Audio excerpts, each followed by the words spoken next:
And it's a pleasant early evening as K-State has made the voyage to West Texas. They take on Texas Tech and the Red Raiders on what is senior night for Tech. The second time this year, that's it, that they have been at home under the lights. Happy to have you with us here from Lubbock, Aaron Goldsmith and Ben Lieber. Ben, for both these programs, first-year head coaches, and yet the identity, the DNA for both these schools have largely remained the same. Let's start with Texas Tech. They have to win out their final two games, including tonight, to become bowl eligible.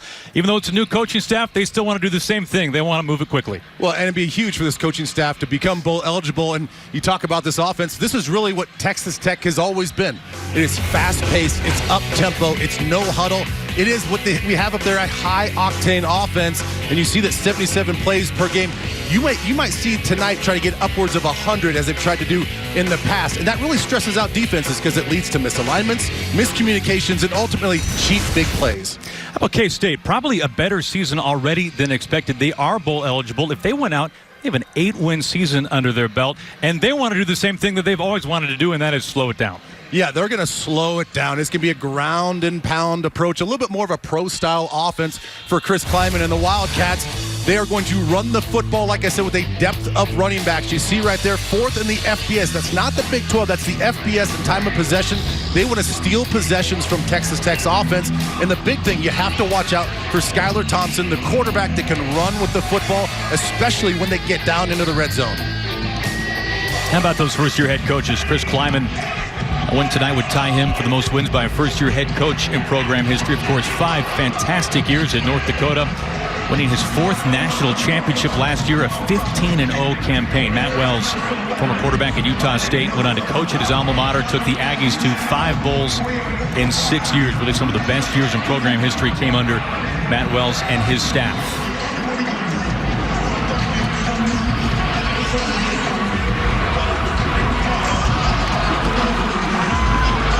Final home game for Texas Tech as they will receive Blake Lynch. Getting set to boot it away, and we are underway here from Lubbock tonight. Past the 20 to the 25. Run out by Dadrian Taylor. Well, Jet Duffy, the third different starting quarterback this year for the Red Raiders, a Mansfield, Texas native. He's been one of the most prolific passing FBS quarterbacks since taking over the starting duties in early October. Well, and he's a guy that I don't think a lot of people around here thought was going to be capable of taking this team to where it is. Highly productive because of injuries and whatnot. He gets the call about 4 games in the season, and he's played great. And he swings it out to Thompson on first down with a flag down. Thompson has enough for the first down as of now.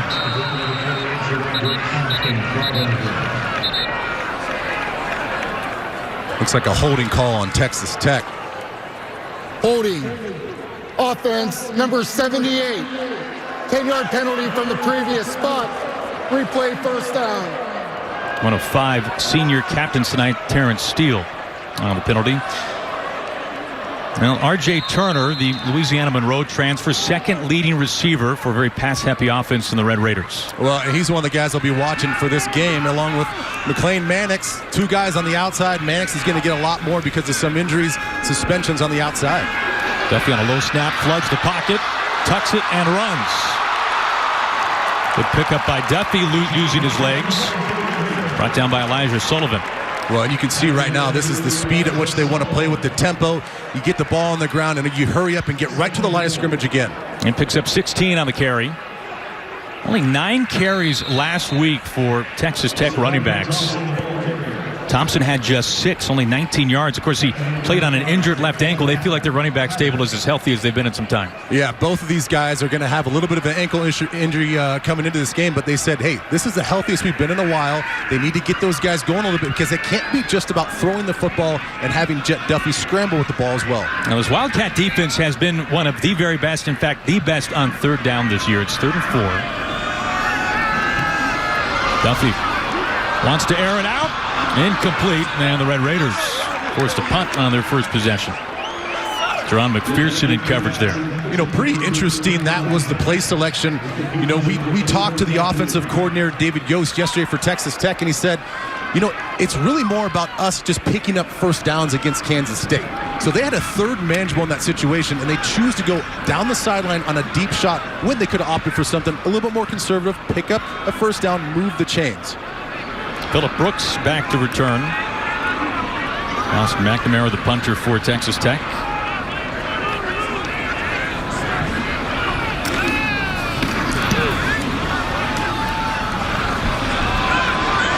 Brooks signaling for the fair catch at the 20. 80 yards ahead for the Wildcats. And this offense that they are hoping becomes more balanced beginning tonight. And it starts with Skylar Thompson, 10 rushing yards shy of becoming just the fourth quarterback in program history with 1,000 yards on the ground and 3,000 through the air.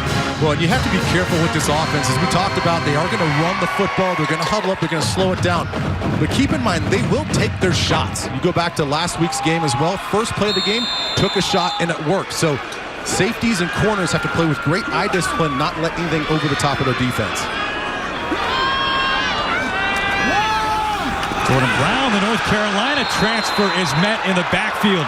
Jordan Brooks, senior captain, the conference's leading tackler, will be saying his name all night. Well, and this is just what's been going on with Kansas State's offense the last couple of weeks. On early downs, teams are opting to blitz them, pressure them, hit those inside gaps. They just told Jordan Brooks right there to go right down in the A gap. You see it, you hit it, and he does just that. NFL caliber talent. He's going to make that play every time. And his 19 tackles for loss for Brooks this season. Thompson connects. Finds Jax Deneen, just his third catch out of the backfield. Boy, take a look at Kansas State's offense, and I think it's really going to have to come down to run the football with James Gilbert. He is their leading rusher on the team. Thompson's not far behind him from the quarterback spot. And Malik Knowles as well on the outside. Watch out for him in scramble coverage. When the things break down and Thompson has to break the pocket, he's the type of guy that has the quickness to get open and can make some plays.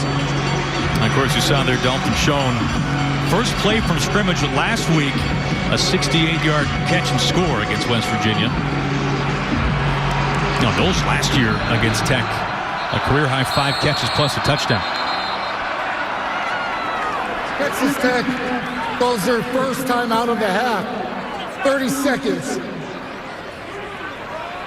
And for Texas Tech, this is a defense that it's interesting when you look at the numbers for the Red Raiders on defense. They've given up a ton of yards, but they've been much improved in terms of points allowed this year. Yeah, it's hard to say that they've gotten better, but I believe that they have gotten better from years past. Yes, they give up a lot of yards, but they're really batting down the hatches in the red zone. They're a pressure package team. They want to bring some pressure. It's kind of like in basketball where you live by the 3, you die by the 3 sometimes, and sometimes those pressure packages get to him. But defensively, we talked about Jordan Brooks. So this guy, he's going to be flying around.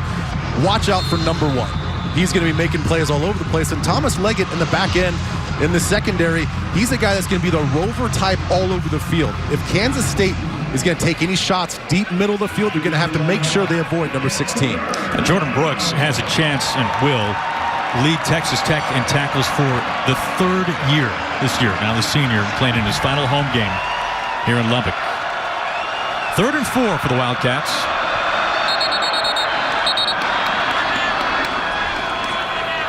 And now does Kansas State want to take a timeout? Kansas State calls their first timeout of the half. 30 seconds. So just to take you back real quick, when Kansas State broke the huddle before the Texas Tech timeout, they hurried up. They exploded out of the huddle. They went 3 receivers to the left, Malik Knowles on the right. That sort of freaked out their defense because they weren't expecting that. They get a timeout. Then all of a sudden, K-State gets their play.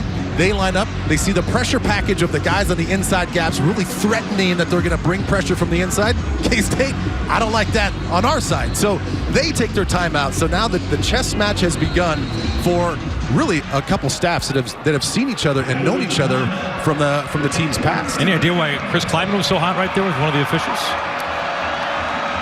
It's hard to tell exactly. Maybe it was the spot of the ball, the time of which they had. Well, it's 3rd and 4. And send Knowles in motion into the backfield now. Thompson unloads over the middle. Nobody there. And Kansas State will have to punt on its first offensive possession. Pressure from Adam Beck.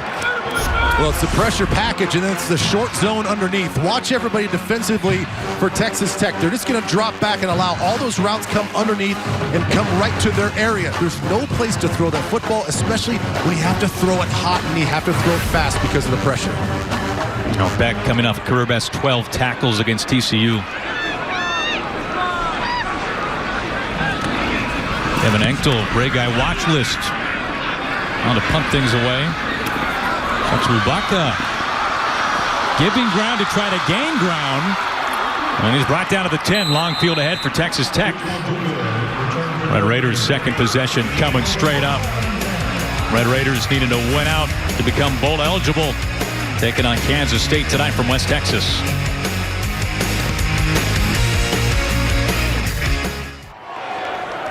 Scotty Hazelton, first-year D coordinator for the Wildcats, has himself a couple of studs on that defensive line. Yeah, I think it's going to come down defensively to owning the line of scrimmage. And those guys penetrating Trey Deshaun, Reggie Walker. Deshaun's one of the best pass-rushing interior linemen in the Big 12. Swinging out to Thompson. Past the original line of scrimmage. You can already see sort of the personality for Texas Tech. If they're going to get that ball out, sometimes they just want to get the easy throws. Don't try to overanalyze what the defense is doing. Get that ball out and let those guys make some plays. Duffy having to escape towards the boundary and flushed out of bounds. Third down coming up. You see what Kansas State smartly did out of that timeout, and that allows them to get some plays in their back pocket.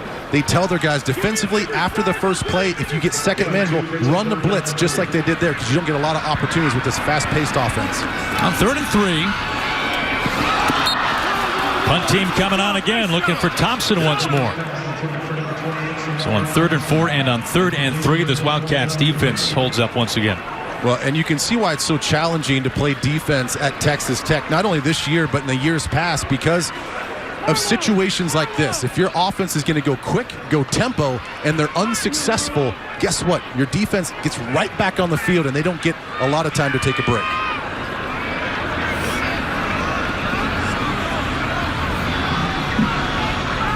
Austin McNamara from inside his own 5.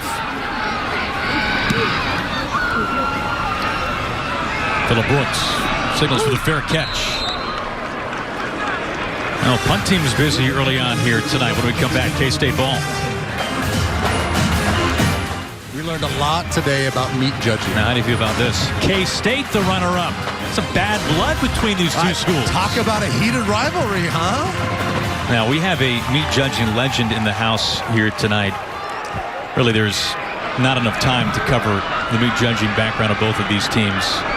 As Skylar Thompson under center, drops back to pass, flushed. Trying to string it out. And lobs it out of bounds. Jordan Brooks applying some pressure. Well, once again, Texas Tech thinks on first down it's going to be a run because that's pretty much Kansas State's MO, so they brought another blitz. And if you don't pick up the blitz, yeah, you have an opportunity in the back end to maybe get something over the top. But if the blitz is going to get home and create some pressure and get Thompson outside the pocket, it's kind of a win-win. Maybe you don't win as far as picking up the run that you thought, but you got to the quarterback and forced a second and long. James Gilbert, the running back, Ball State grad, transfer out of Indianapolis, trying to push the pile past the 40.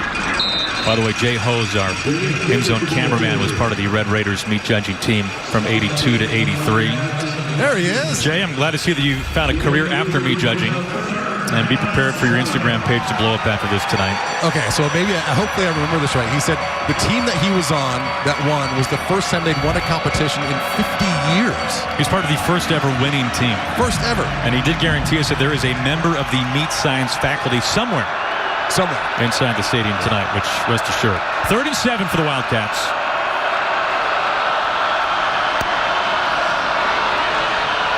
Thompson to the boundary. Looking for Malik Knowles. 4th and 7. Well, once again, it's another pressure up front along with the defensive line twist. They do a good job, Kansas State's offensive line, picking it up. But Malik Knowles on the outside, he runs an in-cutting route, and Skylar Thompson thought he was going to run an out-cutting route, so he throws the ball towards the sideline. Errant throw. Not sure who the miscommunication was on, but now K-State's forced to punt. Third catch signaled. We'll step aside, just over 10 minutes of play here in the first.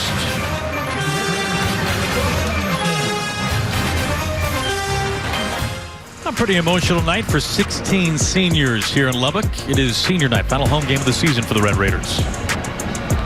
Pretty special moment, I know, for all these seniors. I mean, it's been a long time for me, but I remember that day walking out on the field for my last game. Now, Terrence Steele, you see there, the right tackle, one of the captains for tonight. Third possession for Texas Tech, and a big-time hit, leveled. Cody Fletcher, JUCO transfer, laying the lumber. My goodness, watch this hit from Fletcher. He's just going to sit back. He reads everything perfectly, lets the first guy go inside because he knows he has help. He's going to sit out in the flat and wait for the first ball and first threat to come out to him, and he just lays the hammer. Cody Fletcher, transfer from Tyler Community College. That was on Sir Thompson, who's been a popular target early on tonight out of the backfield for Jet Duffy. And Walter Neal Jr. down. Cornerback for the Wildcats. Well, and that's not good to see, and hopefully he can come back into this game because he's one of those guys that had to do a little bit of shuffling, pick up a little bit more slack with the injury to A.J. Parker in the back end of Kansas State's defense. Parker, probably their best player in the back end, led the team in interceptions, led the team in pass breakups. Again, had to do some shuffling around, some guys that were playing out of position, and you can see him sort of limping off, maybe grabbing that left shoulder even for Walter Neal Jr. A fractured ankle for Parker, done for the year. Zipped over the middle, complete, caught. First down, Texas Tech. McLean Mannix, the junior. He's seen some increased playing time. Now, Dalton Rigdon, their leading receiver, is out. Suffering a concussion last week. Duffy will keep it. Turns upfield. Good run on first down. Well, finally, after all the horizontal throws, they get Mannix going down the seam. He finds that soft spot in the middle of the defense. Denzel Goolsby, the free safety, gave up just a little bit too much ground. He finds that void in the defense, picks up a huge chunk first down for Texas Tech.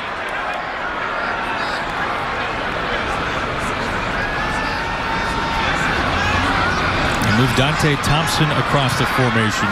Senior tight end, really one of the leaders for this Red Raiders team. Having his most productive year. First down, Texas Tech. R.J. Turner, second leading receiver for the Red Raiders. We see a little bit of a change-up defensively for Kansas State as they're on that near hash close to the sideline. They're able to get some fresh guys in there because it's going to get awfully tiring chasing these guys around going no huddle, high tempo. And finally some rhythm for Texas Tech's offense.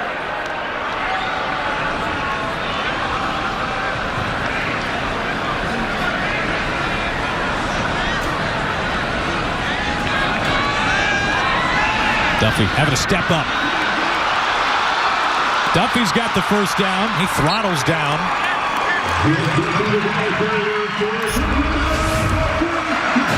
You're going to take a look. You can see number 7, Kevion McGee, to flash on the left side of your screen. He's late in coverage.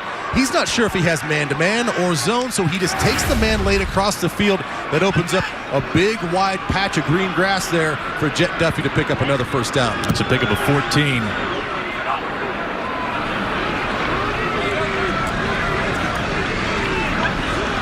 First and 10 at the K-State 36.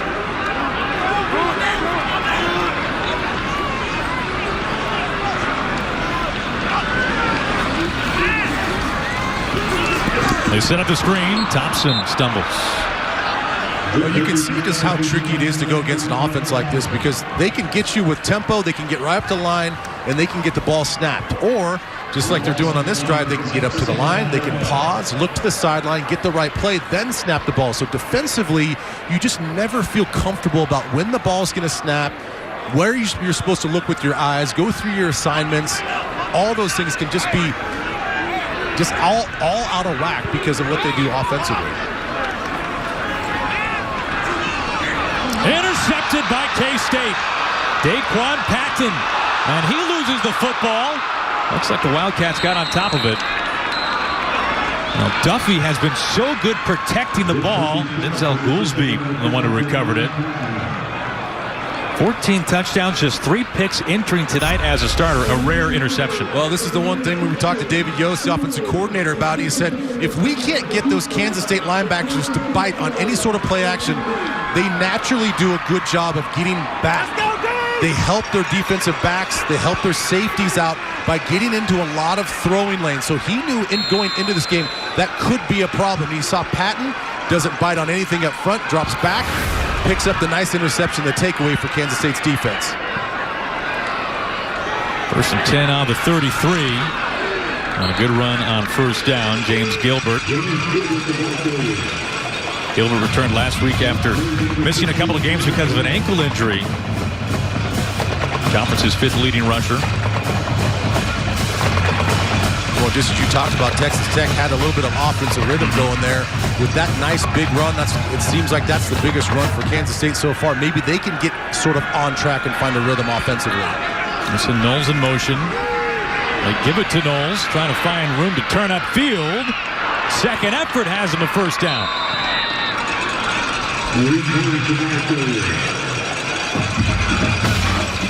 Well, Knowles, again, is one of these guys that not only is he a downfield threat, but he's earning the trust of his coaches.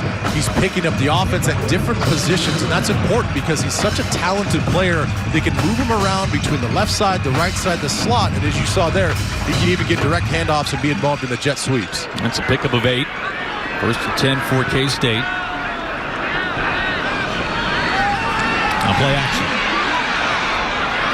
Tight coverage, adjustment made, and the catch hauled in. Joaquin Gill out last week because of a concussion. You're going to see Joaquin Gill run what we call the wheel route. He's going to go up, fake like he's going to stop in the flat, and go all the way up the sidelines. It's good coverage, but he does a better job of just sticking his foot in the ground, back shouldering that, coming back to the football. Reestablish, not the pass inbound.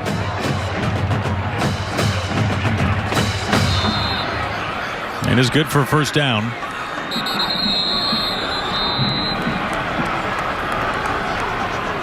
The ruling on the field is that the receiver was forced out of bounds by the defender, reestablished, and caught the pass legally inbounds. So let's take a look at the route again from Gill. Again, it's just a wheel route. Fake it to the outside in the flat, turn it back up inside. Now the ruling on the field is he got pushed out of bounds. You'll see Leggett, number 16, the top of your screen. Slightly force him out of bounds. Is pushing him out of bounds the same as not giving him any room to run, to continue running well, inbounds? That's the thing. If he just takes away that space, well, that's a different scenario than if he two-hand chucks him and sort of uses his own pressure and moves him out of bounds. So it looks like to me there wasn't a lot to say that he pushed him out of bounds.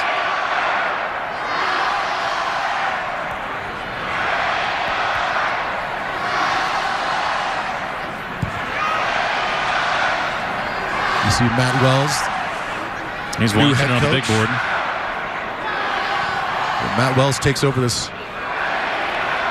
program after a lot of successful years at Utah State. Take a look at the top of the screen, right around the 40, the 35-yard line.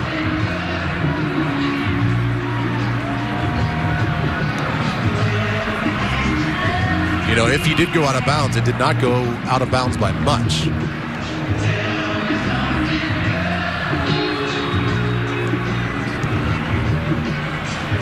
Watch that left foot. Boy, that's really close. Well, the white line might have split his shoe right there. Looked like he just stepped out. But not sure we're going to have enough proof to overturn the ruling that was already called originally on the field.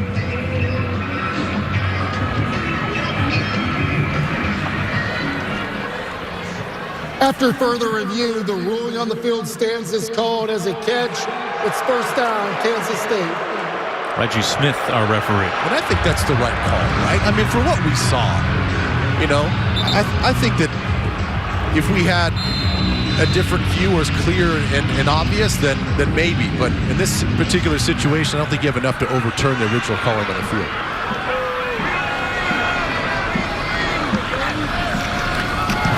to the ground. Jordan Brown, good run on first down. Now this is one of the most balanced offensive attacks in the nation.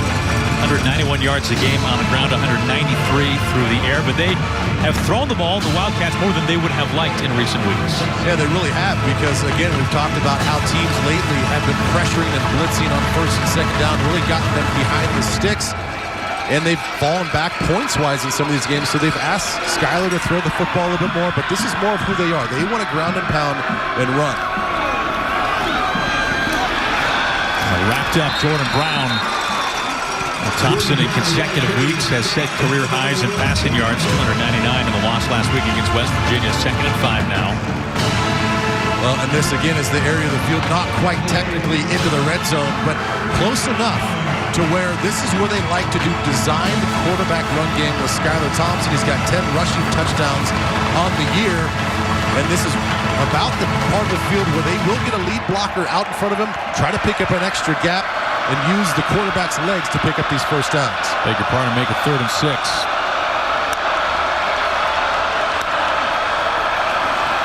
Thompson to pass to the sideline. First down. Dalton Schoen has it inside the 10. So they get the nice one-on-one coverage on the outside, and Schoen's going to feel that leverage to his inside, so he's going to press it, stick his foot in the ground, create that separation. It's a nice ball delivered on target, so he doesn't have to stop his stride. That's the most important part about this throw. Slightly behind, but he does not have to slow down to allow the defender to make a play on it. Brings back Zach McPherson, cornerback for the Red Raiders.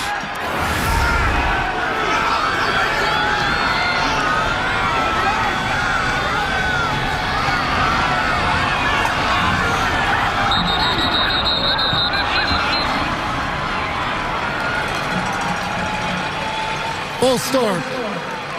Offense, number 74. 5-yard penalty. It's first down. Scott France, all senior offensive line. They have started every game together this year. Yeah, it's pretty unheard of. Not only just starting every game together this year, but the fact that there's so much experience up there that there's really nothing that they have not seen, that they have not covered in years past. So quite a treat to have a quarterback that's got his ability along with an offensive line that can protect. Thompson with time. Buying time. Escapes. Gets back to almost the original line of scrimmage. Forced out by Nick McCann.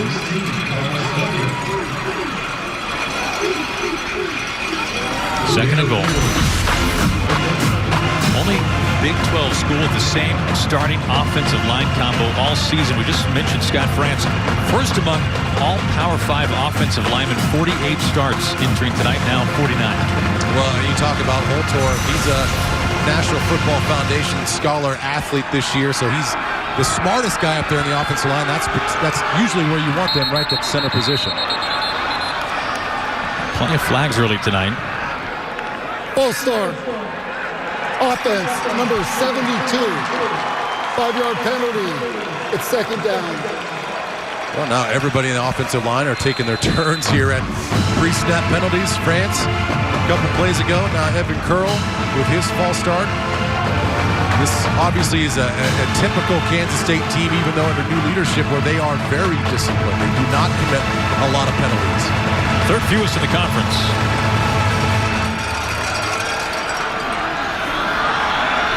Second and goal from the 16. Going to set the option. Thompson trying to take it and going nowhere. Once again, Jordan Brooks. Well, just watch the athleticism of Jordan Brooks, because he has a two-way go. He's asked to come down and provide support on the edge. Now, if the ball is pitched, yes, use your speed to get out there. If it's not, you can redirect and make a play on the quarterback. Not a lot of guys with his size can put his foot in the ground and make a play like that.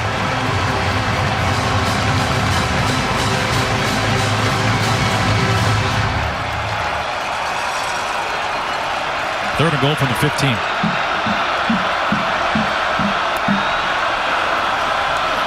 Thompson with time, zips, and in and out of the hands of Dalton Schoen. Thomas Leggett right there on the coverage. Well, and I feel like Skylar Thompson tried to thread this needle maybe when he shouldn't have, because Thomas Leggett is one of those guys that's the catalyst for this defense as far as how you can throw the ball in the middle of the field. He roams around. He gives you a lot of different looks. He can play a lot of different safety positions. And they said in our talks with them that if you see number 16 in the middle of the field, do not throw the football because that guy can make some plays. Skylar Thompson still sees 16 and decides to try to thread that needle in there. And you see the hit that Schoen had to take. Keith Patterson, Red Raiders defensive coordinator, describing him as maybe their most complete defensive back on the roster, is Schoen, as you saw, took a hit and needs some time. Their leading receiver, former walk-on. Well, you got to give him a lot of credit. There's not a lot of guys that knowingly will see that, because you have to think that he's running that route. These receivers are taught to look at not only the guy that's guarding them, but also look in the middle of the field, assess. Do you have the middle of the field open? Is the middle of the field closed? He had to have seen Leggett bearing down on him, but he still exposed his body, went up to try to make a tough catch, knowing that he's going to get a shoulder pad to the rib cage. Now, first chance for points. Blake Lynch, who missed his first field goal attempt of the season and has made 13 in a row since. He's well within his range of 32 yards.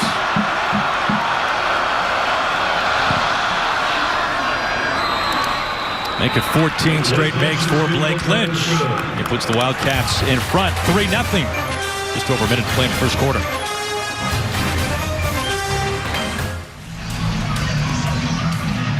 Jordan Brooks has been busy. Conference's leading tackler. What a hit taken by Dalton Schoen. K-State with the lead and kicked out of bounds.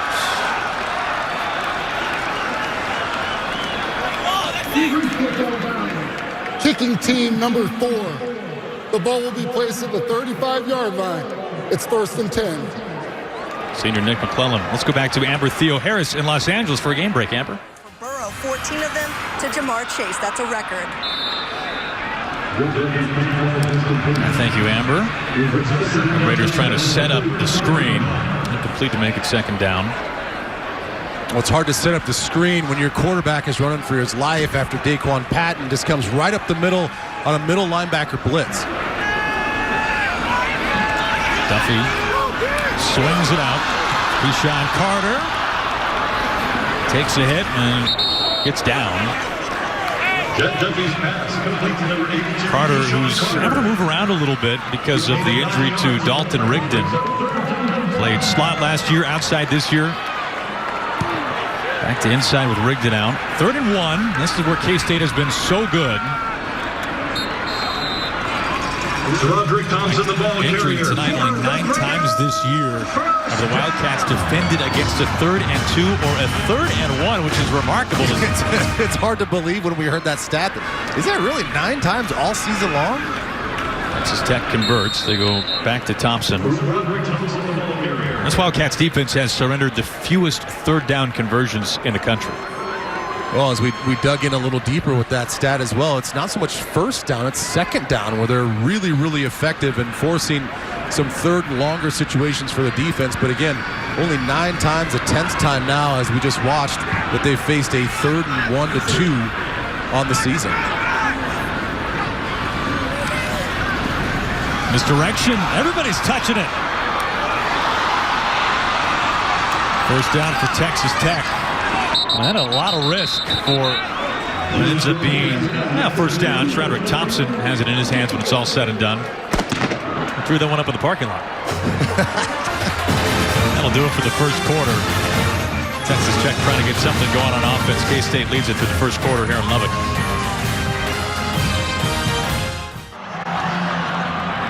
Now the first 3 possessions for Matt Wells' Raiders did not go well. A couple of 3 and outs. And an interception, trying to get something going with the 6th play of this drive coming up.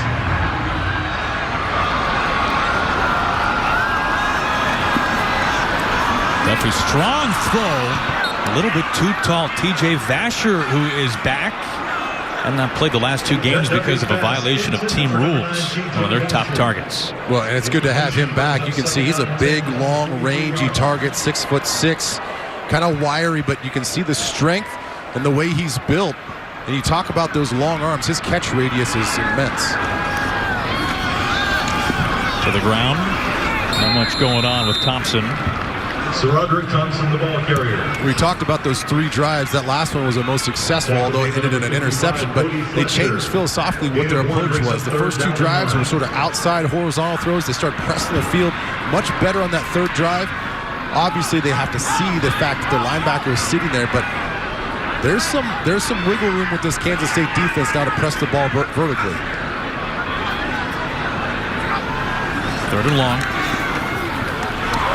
Almost intercepted again, looking for Vasher once more. That's Wayne Jones, one of the top recruits in his class coming out of the state of Oklahoma. Redshirt freshman for the Wildcats. So a couple things Kansas State's defense is doing now that have picked up on is out of a timeout or a break, they come out with the pressure, or they have one dialed up on the second play, and then you get into 3rd down situations, they're not playing man-to-man. They're going to drop down in a zone. They're going to make you earn it and ask the receivers then to find those voids and make those tough throws for Chet Duffy.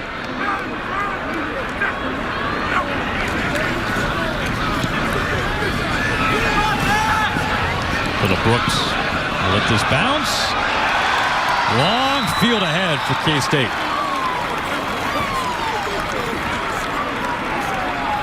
Adrian Fry to down it. Well, let's take you back to 2017. Skylar Thompson was a 3rd stringer, redshirt freshman, through game-tying 2-point conversion against Texas Tech. That tied the game with 42 seconds left. In overtime, hit Brian Pringle for an 8-yard touchdown.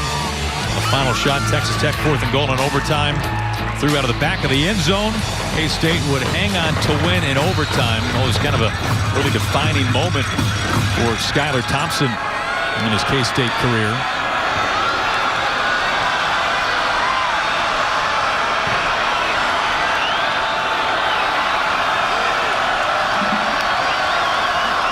From the 2, trying to get some breathing room.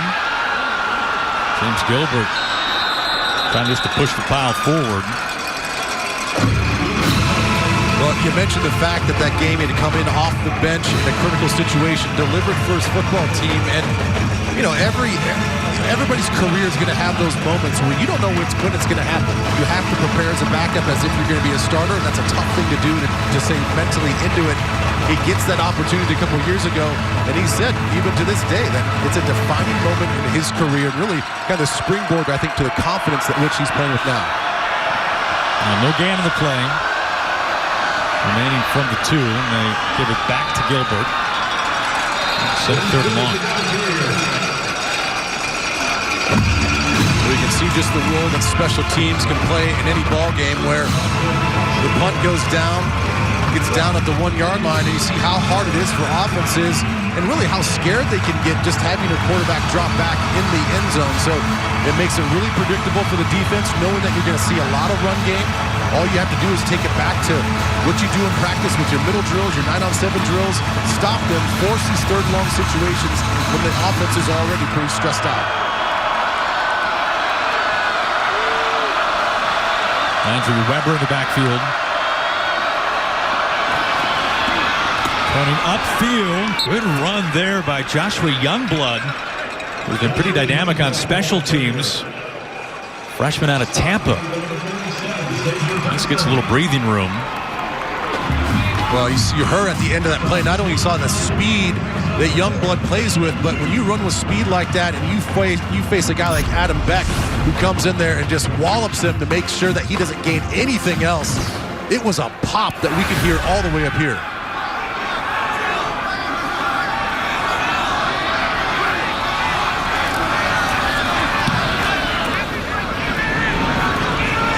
Coleman will let it bounce. Takes a friendly K-State bounce with a flag coming in.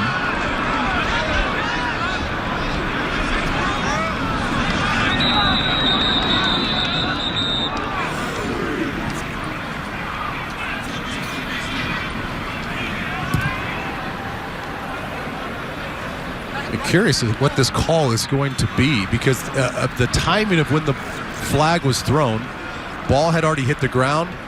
It had started to roll, and then the flag came out.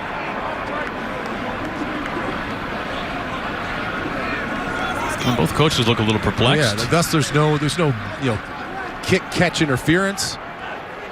During the kick, illegal block in the back. Receiving team, number 25. 10-yard penalty from the end of the kick. First down. Timeout. We will step aside. K-State with the lead 3-0. I did not know that. When you're in Texas, you need to know that. They take their Well, I Dr. learned Pepper about very meat seriously judging here. competitions. I feel like I'm pretty well versed on what's going on around here now. Just wait to the second half. Not much on the ground going for Texas Tech outside of Jet Duffy. Thompson, that's his 5th carry. I have to imagine that Texas Tech at one of these times is going to just take a shot, get down the field. And Duffy fires a fastball caught by Turner. He takes that down to about the 40 for a first down. Because here's what Kansas State's not doing. They're just bringing a 4-man rush, especially when they get into these tempo situations.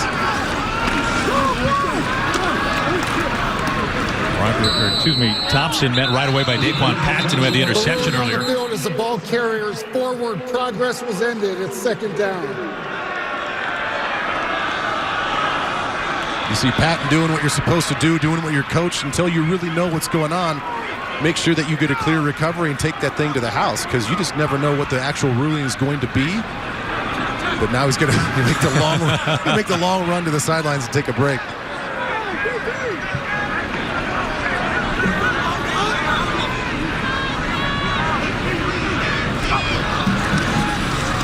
To the ground on 2nd and 6. One of the better runs on the day for Roderick Thompson. And another first down for Texas Tech. Well, a nice design there for Texas Tech's offense. Kansas State thought that there was going to be more of a passing situation to get the defensive front to get pass rushing mode, and they run it right down their throats. Zipped over the middle and caught by Turner. You talk about some heat from Jet Duffy. Well, when this ball had to be delivered on a rope, Duffy was there to put it right, pinpoint accuracy. Again, getting the ball down vertically on Kansas State. It's a pickup of 22 to pass again with time. Dangerous pass. Lance Robinson out of New Orleans right there on the coverage. Well, you do have to be careful because Kansas State is doing a good job with some of their coverage aspects of always having 2-on-1, 3-on-2 over the top. So there's always at least a roving defender that's there for tips and overthrows. K-State's allowed just 8 passing touchdowns, tied for the 6th fewest in the nation. Only Clemson, Ohio State, and Kentucky, only Power 5 schools who've allowed fewer. This is caught. Mannix trying to lunge forward. Wayne Jones brings him down. Nevada transfer McLean Mannix. Well, you can just see the pursuit from Kansas State defenders as well. Once that ball's caught underneath anywhere across the field, you get these guys turning and hustling to make the tackle.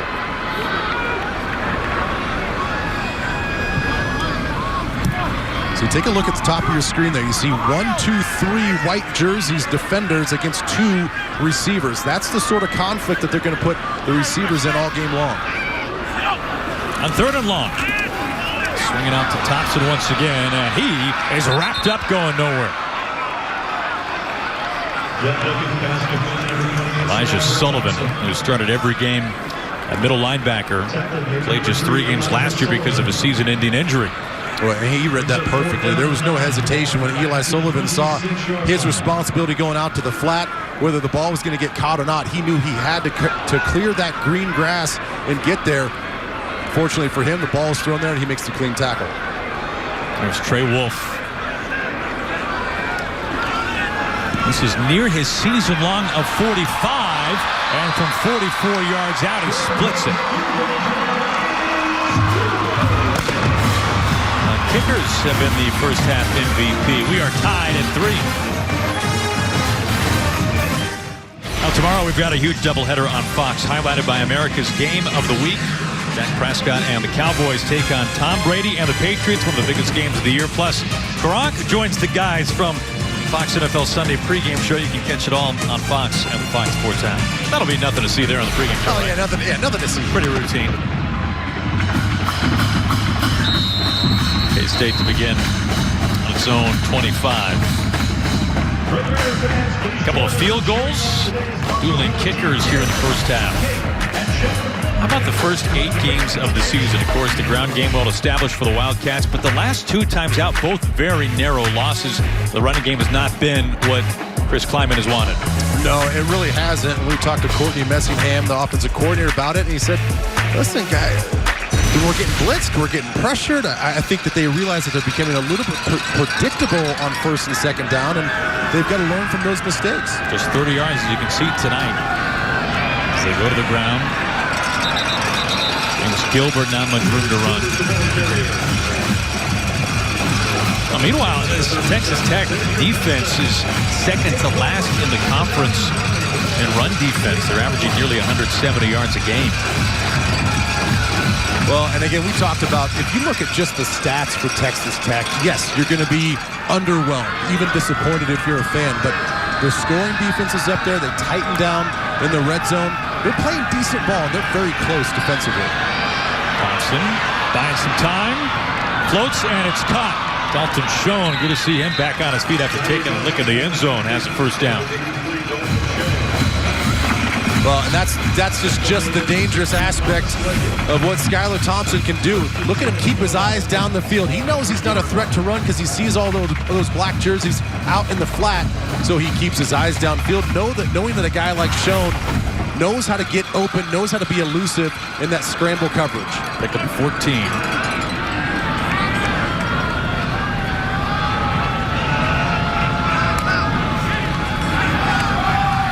Give to Jordan Brown. Brown led North Carolina in rushing 2 years ago. Transfer out of Durham, North Carolina. Well, once again, it's first down, so what do they do with their linebacker? Take a look at number 1 right in the middle of your screen, right on the hash mark. This ball's going to be snapped, and he's just going to shoot his gun and get downhill knowing, hey, I can go make a play. Eyes were on the running back and gets peeled off, but that's the mentality that these guys have on first down. Why not use your best player on defense to get another tackle for loss? There's guard Tyler Mitchell to greet him.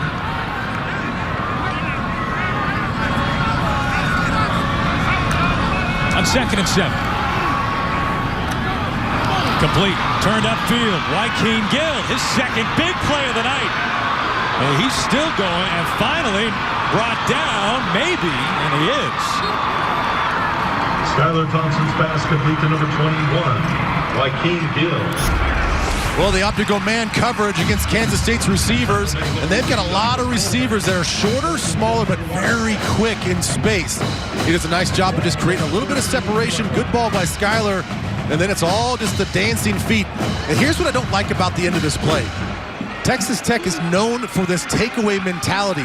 Get the tackle first secured before you go after the football. So gain of 44 sets up 1st and 10 now. Inside the red zone for K-State, where they've been so effective this year. As red zone scoring team in the conference, 6th in the nation. You see it shaking up Kansas State offensive lineman. Looks like he's back on his feet and back to the huddle. But you're right. This offensive line, this offense is just geared to getting downhill. Again, quarterback run game is always something you have to look out for, but they have some pretty athletic guys on the outside as well. They recognize man coverage. They can go up for those high points on those fade balls and the back shoulders as well. Setting up the option. And toss to Brown. Thomas Leggett, the safety, calling his name again. Well, I like how Leggett just sort of gave ground there. Didn't try to overcommit to the quarterback and allow for an easy pitch. So he sort of just floated out there and got sideways and horizontal. See him stop his feet? He made Skylar make a decision right now. And he was able to come up under control, redirect, and then get to the ball carrier. K-State can pick up a first down at the 4. We've got a 3rd and 11.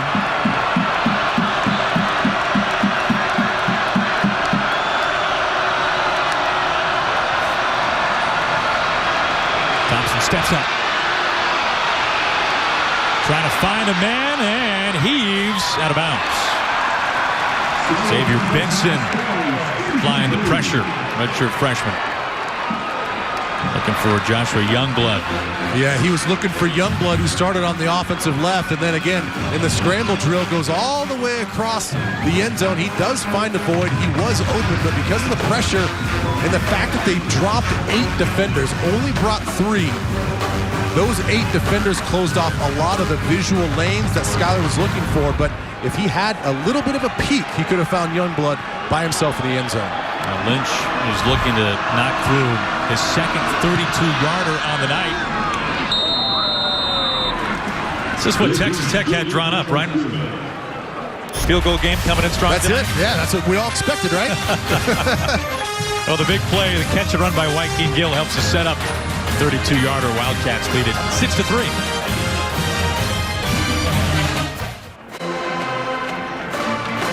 So let's take a look at the last offensive play for Kansas State. I talked about Texas Tech only bringing 3 on the rush. There's Youngblood on the bottom of the screen. Look at all those black jerseys. There's 8 guys defending, taking away everything, but there it is. See where he's at the Tech sign? If there was a chance for Skyler to just visually see him and get the ball delivered a little bit better, it could have been a touchdown for Kansas State.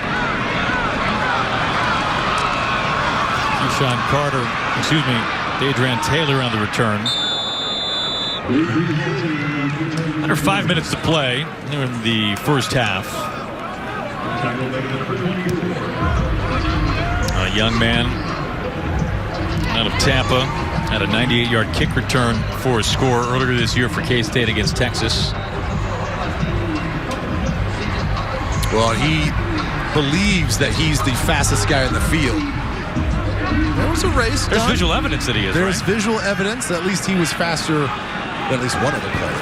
That's the Dalton shown. Thompson with the run on first down. Does this surprise you how many running plays Texas Tech has drawn up? They had just 9 rushing attempts last week. That's already 9 for Thompson tonight in the first half.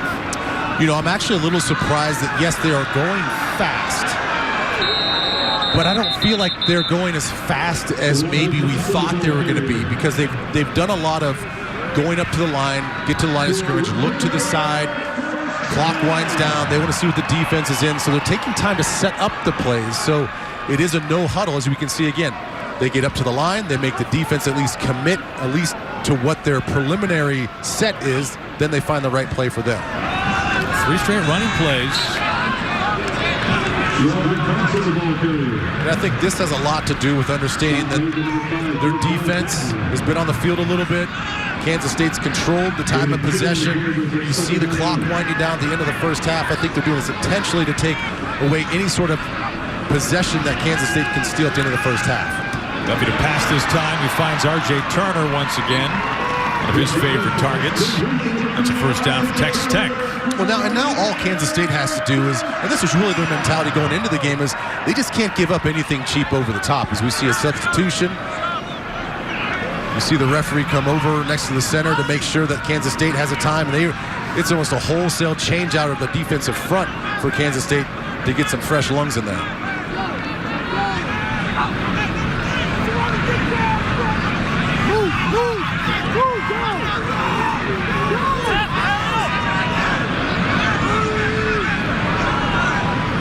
Zukama moves to the top of your screen. Finally gets in Thompson's hands after Mannix flipped it his way. It's a curious play. They were desperately yelling from the sideline to get moved up and get set on the ball and get to the right formation. For an injured offensive player.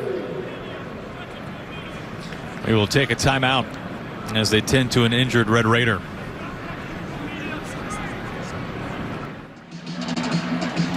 Now, middle of your screen, center number 73, Dawson Deaton, the man injured on the play. Will Farrow, the backup, now on the field. On 2nd and 10, Duffy sliding. Kansas State defensive front draws a hold. 78. 10-yard penalty, replays second down. On Terrence Steele. Well, they brought a four-man twist on both sides for Kansas State defensive front.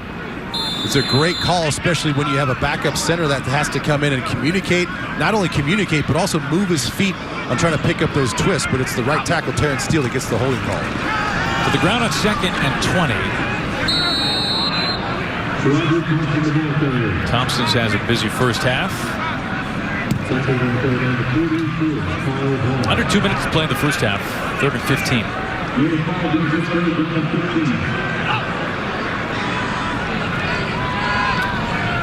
See, once again, Texas Tech not in any hurry with this clock winding down. 3rd and 15. Try to take as much time off the clock as they can, because if Kansas State does get the ball back, they won't have a lot of time to operate.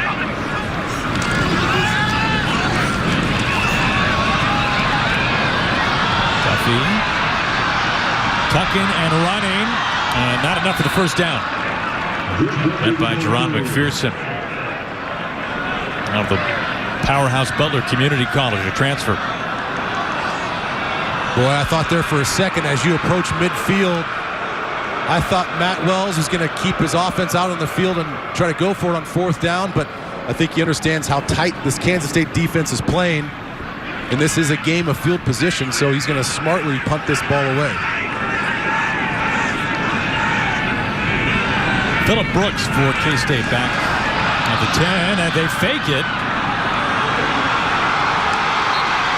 Boy, close. Boy, that's really close. Texas Tech, of course, thinks they got it. Need to get to midfield. And McPherson was there for Kansas State to immediately say, no mas. He did not get it. It's a direct snap to the personal protector. It's Jalen Hutchings. And you can see him just powering through trying to pick up that first down, but it looks like from where we are, he was stopped short. 6 feet 295. And officially he was.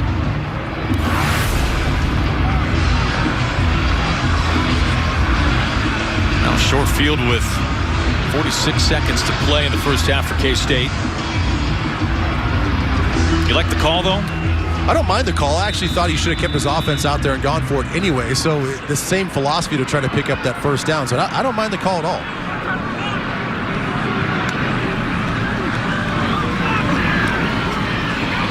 Thompson, plenty of time.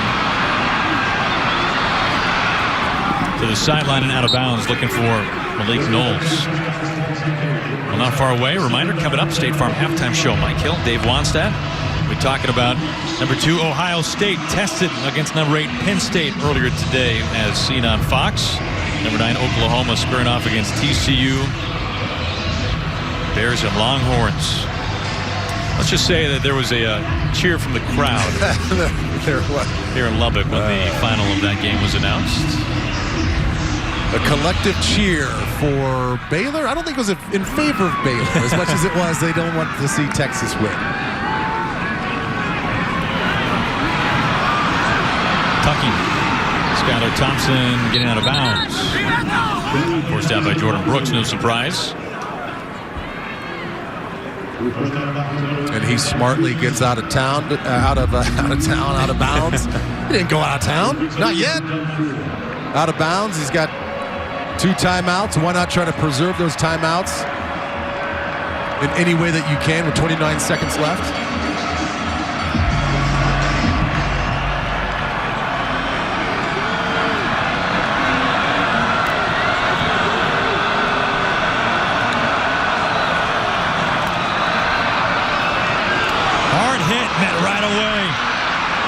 Douglas Coleman on Phillip Brooks, former walk-on.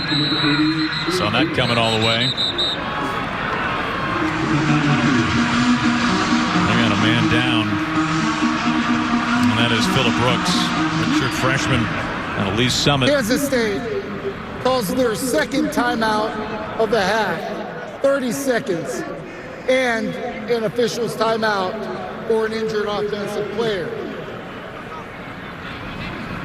And when that ball was delivered, I saw what Texas Tech defensively has been doing this whole drive. Again, is just playing a softer zone. And I saw that flat defender just waiting for baiting Thompson to throw that football, and he does. And I just sort of cringed even before you see the hit right there. Ooh. And you can see how the emphasis on tackling and safe tackling has gotten so much better with all of these players, because 5 years ago or even a couple years ago, that would have been a head lowering, using the crown of your helmet to deliver the blow, but he sort of uses his cross-body action, lowers his target, hits him cleanly. It's a violent hit, but it's a clean football hit to Phillip Brooks. And that was Adrian Fry, who last year was a freshman All-American corner, has moved to playing safety more often than not this year. Clock stopped with 22 seconds to play here in the first half.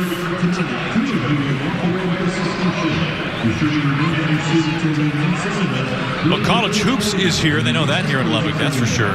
This Thanksgiving on FS1, the 2019 Continental Tire Las Vegas Invitational features a fantastic field. Texas Tech, Iowa, Creighton, and San Diego State. Tickets on sale now at OrleansArena.com. Texas Tech, the number 12 team of the country, undefeated early in the non-conference season.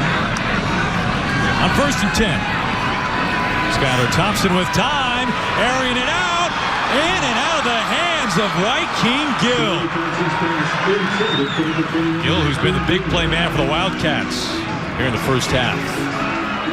Well, Thomas Leggett, the safety, was there in the middle of the field patrolling. He bit a little bit on the underneath route, what allowed Skylar to see, I have a chance to fit this ball in over the top, and he delivered right where he needed to throw the ball away from Leggett and let Wykeen Gill run underneath of it. He just loses it and drops a sure touchdown for Kansas State.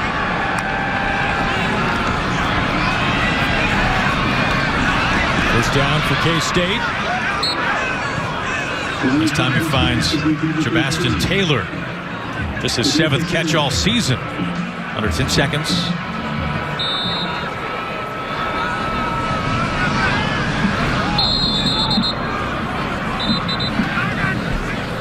Well, this is the part of the offense that I don't think that they get enough credit for.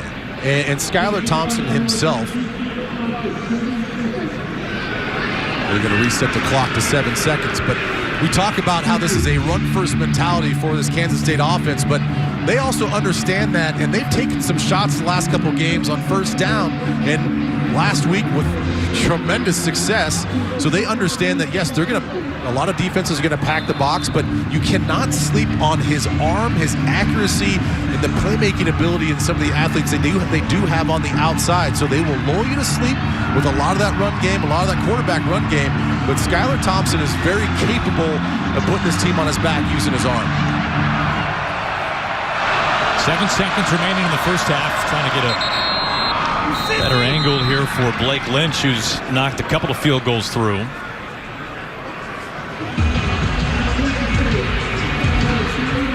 Chris Klieman uses his final timeout to stop the clock with 3 seconds.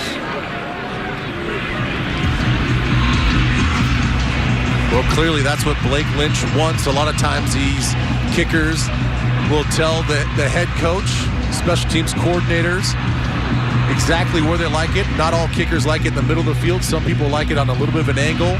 Now, what do you mean these kickers? They're people too. These kickers. I mean, it's like saying these linebackers, these quarterbacks. You're trying to stir the pot, aren't you? I am. You're doing a pretty good job. With 3 seconds left in the first half. But clearly he likes it centered up right in the middle of the field. And again, I've been around some kickers that like it on the left hash or the right hash, and they feel there's something about that comfort of having that angle, and they visually think that the marks that they pick out behind the goalposts are easier from the side. It sounds like you've actually talked to some of these kickers. When I have to, I'll talk to them, but normally I don't try to engage with them, but it's a lot of years in the locker room. You're going to have some interaction with them. Well, this is for 45. His season long is from 46. Keep in mind, including tonight, he has knocked through 15 consecutive field goal attempts.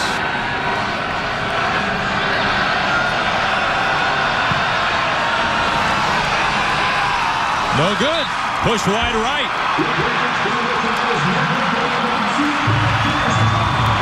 And he misses from 45. And has been a first half of the place kickers between these two sides. Lynch, who had nailed a pair from 32. Misses this, and Matt Wells and the Texas Tech sideline very pleased. That'll do it for half number 1 here in Lubbock. 6-3, K-State will send you out to Mike Hill in Los Angeles. State Farm halftime show starts right now. Temperatures dropping here in West Texas as it's been a battle of the field goal kickers in the first half. K-State already bowl eligible, leading Texas Tech 6-3. Welcome to Lubbock once again. Aaron Goldsmith, Ben Lieberman. Do you feel like the things we discussed in the open are no longer applicable to this game? I mean, what do we know? You're the analyst. It's not. We're a team. It's just squarely on your shoulders. We're a team. Well, hey, we began this game before this game began talking about this contrasting offensive style, right, which is certainly true. But what this first half has come down to, some big hits and a ton of defense. Yeah, we thought Texas Tech was going to come out and throw the football over the place. We thought Kansas State was going to run the ball and then take some shots over the top. And really, it's been all about defense for both teams. And we're going to show you a little bit of a package on just how tough they're hitting, how fast they are getting around the field. Texas Tech has been blitzing a lot on early downs, forcing Kansas State in some third and longer situations. And then Kansas State has been sniffing everything out for Texas Tech a little bit offensively. We take a look at the first half stats, and again, what do we know? Who would have thought coming in this game that Texas Tech was going to be leading the charge in the rushing game, although 60 yards from Jet Duffy, and that Kansas State would be leading the game in the passing game of these two opponents. So what we thought was going to happen did not happen in the first half.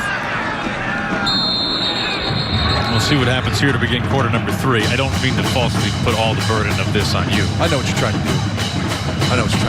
Just trying to fire you up at halftime. 6-3 K-State. And what could have been, and what should have been, really is a better way to say it, a touchdown pass in the final minute from Skylar Thompson that was dropped by Joaquin Gill in the end zone. Would have made this K-State lead even greater than what it is, as we've seen a lot of that man, Jordan Brooks. No surprise in the first half. Conference's leading tackler.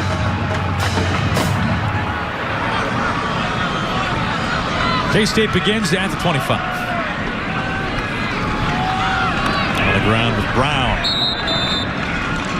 Well, you talk about the drop by Joaquin Gill, and this is an offense in Kansas State that, because they do want to control the clock so much, that they can't afford to have little mistakes like that. They do a good job in the penalty department throughout the whole year. But when you drop touchdown passes in what's becoming a slugfest offensively for each team, those things add up and then get magnified in close games like this. Pass complete for first down.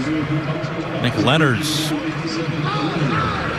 sophomore out of Lincoln, Nebraska, just his 12th catch this year, the tight end. Oh, they finally get the tight ends involved in the passing game. He makes a nice adjustment. The ball's thrown slightly behind, but Leonards does a good job of corralling that thing and picking up a first down and moving the chains for Kansas State. It's a gain of 11.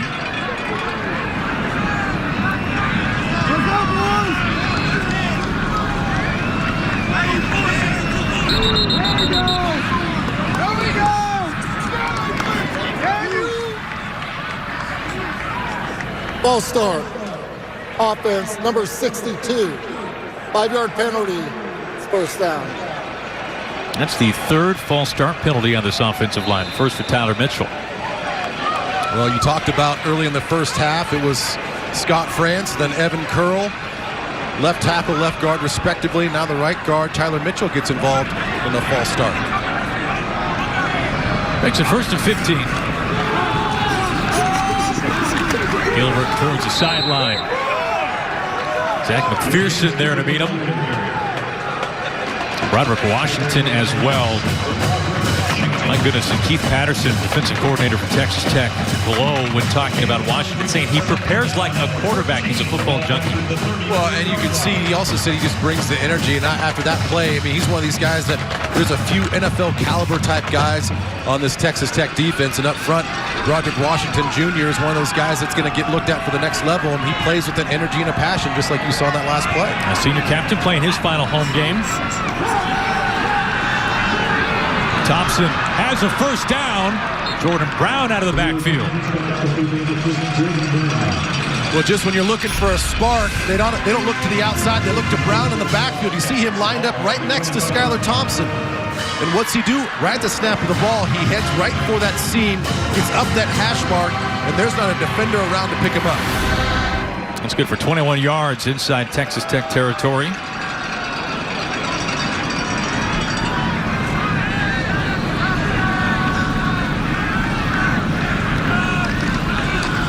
This time they give to Brown. A good run on first down. Well, and that's sort of the creativity that you're hoping to see out of your offense when you come out at halftime is Texas Tech's defense did a nice job in their zone coverage, a really solid underneath zones. Not a lot there, making it really hard to find some of those open windows. So find some other ways to get guys open and sneak guys out of the backfield just like they did there. I'd expect to see also some more rollout passes, really sort of flood these zones and put a lot of the defenders in conflict. Gilbert now the running back. Thompson on play action. Down the seam, the flag comes in.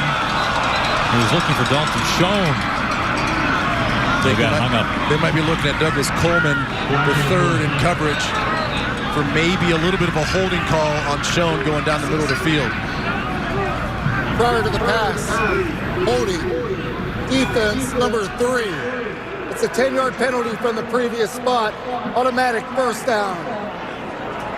It is on Coleman, who leads all FBS with 8 interceptions on the year. Well, truly a ball-hawking safety as you see him lined up in the slot.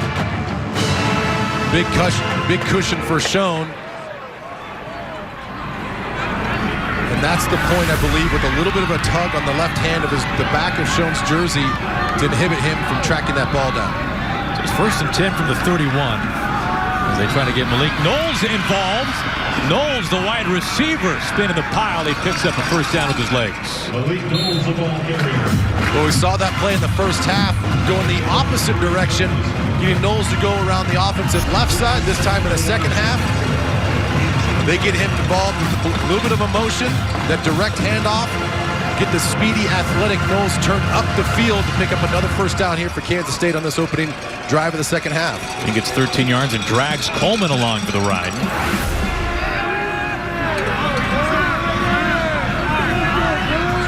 Motion out Brown. Looks that way. Now to the end zone and just over the reach of Joaquin Gill. Well, I really like that play design, and that's sort of what I'm talking about with flooding the zones. It's not a rollout, but you're putting 3 receivers to one side. One guy directly in the flat, one guy in the intermediate, and you take one guy that's going to pull the safety over the top and into the end zone. The concept is there. Skylar Thompson just overthrows it.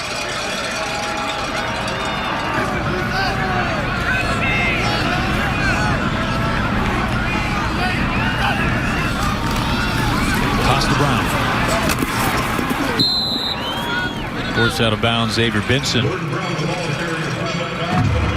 and a good thing that Skylar got that ball out of his hands, because Tony Bradford, number 97, he came streaking up the field unblocked to put the hit on the quarterback. Bradford, a true freshman.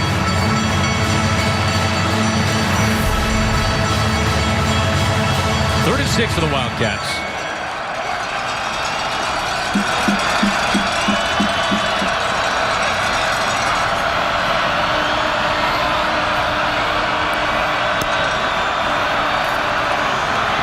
Thompson on the crossing route, complete. Inside the 5 and the touchdown by Phillip Brooks. Phillip Brooks, the former walk-on, the redshirt freshman with the game's first touchdown. Well, I talked about it earlier in the game that Kansas State has some shorter, quicker receivers on the outside, and they like to get them. Once you get a defender on their backs, just like he does here, you're going to see him come streaking across from left to right. He's one in coverage right there. You get that crossing route, those crisscrossing patterns, it makes the defender have to choose, am I going to go over the top or underneath? He chooses to go underneath as an easy pitch and catch for Kansas State. 10-play drive for the Wildcats. They find pay dirt for the first time. They lead it by 10.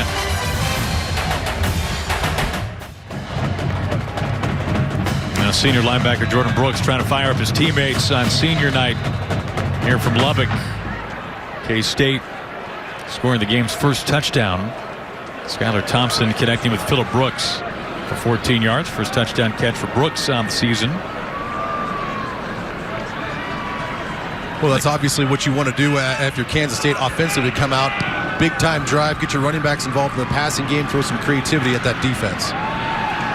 Adrian Taylor spins off the tackle. It's past the 20 to about the 25. Back to the touchdown catch. Yeah, so let's take a look what I was talking about. You're going to see Phillip Brooks there in the slot. And Thomas Leggett's going to be in coverage. Now, he has to make a decision because of that crossing route. And it looks like a little bit of a pick, but that's a legal play. Everybody runs it. Thomas Leggett has to know right now, leverage-wise, how am I going to attack this guy if he goes underneath on the cross? On the underneath route, he chooses to go underneath. You see the separation and the touchdown for Kansas State. Duffy steps up, throws on the run, and what a catch hauled in by R.J. Turner. Climb the ladder. They got 18. Well, now they're going back to what they did in the first few drives, is just hurry up and snap the ball. Duffy getting pressure from Wyatt Huber. Well, if there's been a big play for Texas Tech's offense, it's getting down the field vertically, specifically in the middle of the field. They're attacking the routes right in front of the free safety. They understand they can't get a lot of things over the top, so they get the ball right in front of them for those big plays. Taking a shot for really the first time tonight. Overthrows McLean Mannix. Duffy's pass intended for number 13, McLean Mannix. Is that what you were hoping to see at some point in the first half? That's what I thought we were going to see a little bit. We know that they're going to throw the ball horizontally. That's all part of the package for Texas Tech and really for this type of offense. But you do expect that they're going to lull you to sleep a little bit because that works like the run game. Get you to fall asleep a little bit, then take your shots down the field. And I don't think we saw enough of that in the first half. And just one conversion. That was on 3rd and 1 earlier tonight. On 3rd and 10, it is caught. Dante Thompson. First down for Texas Tech, 6'5" senior.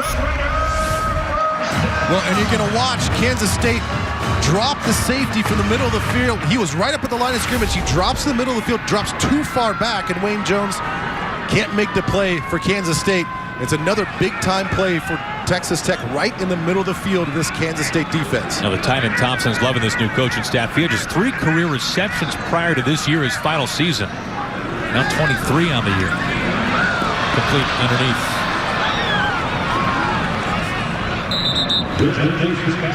Keyshawn Carter, the sophomore.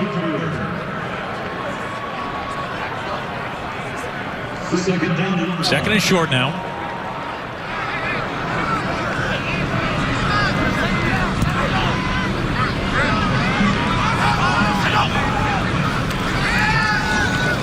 Duffy scanning, firing to the end zone, one-handed, dropped. R.J. Turner almost with a sensational catch. Lance Robinson draped all over him. Man, the coverage is there, but look at this throw. That is a perfect throw. Outside shoulder, away from the defender. It takes a one-handed attempt, and he almost comes down with the football. That would have been spectacular for Jet Duffy in this offense. Turner, 5 catches, 69 yards to lead the way for Texas Tech tonight. 3rd and 1. They motion Thompson. They give his way. He's got enough. Daquan Patton slow to get up. Near the interception in the first half for K-State. Yeah, he's really not moving that left leg at all. Not sure if that's the injured body part, but sort of oddly laying off to the side as we take a break here in Lubbock, Texas. We'll come back. I'm going to see Daquan Patton, no worse for the wear, making his 23rd consecutive start tonight. Injured on the previous play. He looks to be okay. Probably see him back in this ball game after one play. 1st and 10 for Texas Tech from the 27. Thompson inside the 20 and forced out of bounds. But that's the first time all game long where they really captured that edge, and you can see just so that the athletes and the speed they have in the backfield for Texas Tech. It's a gain of 9.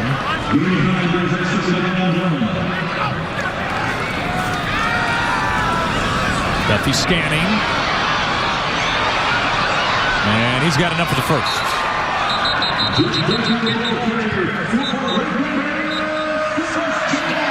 Well, the flag was thrown in the middle of the field. Texas Tech tries to play action. Kansas State's defense. They pull the guard, left guard over the top, hoping to get those linebackers to bite on the run action. They don't. Pressure gets to Duffy, and he has to scramble to try to pick up the first down. Holding. Defense, number 21. Will be enforced half the distance to the goal from the end of the run. It's first and goal. It's on senior corner Daryl Patterson. We'll take a look at the top of your screen. Look for number 21 in white. The left hand on the back of the jersey of R.J. Turner, as Turner was trying to pivot and go back to the outside and hit that sideline. But that left arm of Patterson just held him out of his route, and that's the defensive holding call there for Kansas State. We were verifying the status of the clock. It is correct, and we'll start on the ready.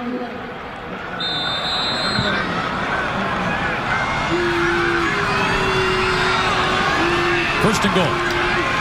Duffy from his heels into the end zone. Dante Thompson.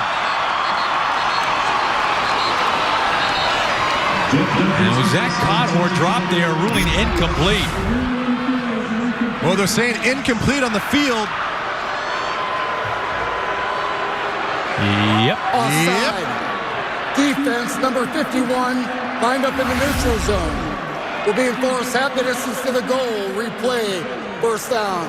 Well, that's Reggie Walker, and he could have been the one that actually applied the pressure there on Jet Duffy to make him throw that ball a little sooner, but the ball was there, and Dante Thompson just dropped it.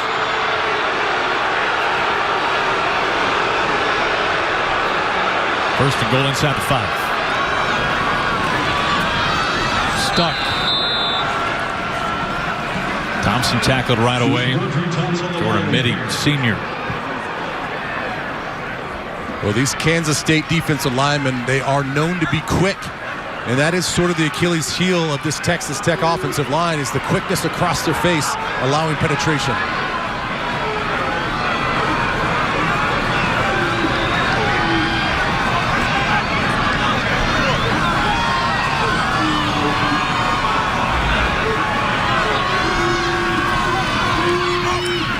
Zakama has to go right through his hands. He's not been targeted much tonight. Third and goal. Well, Kansas State got a little lucky there. They opted to play man-to-man across the board. They had the numbers. They had the right play. Zakama just couldn't come down with it.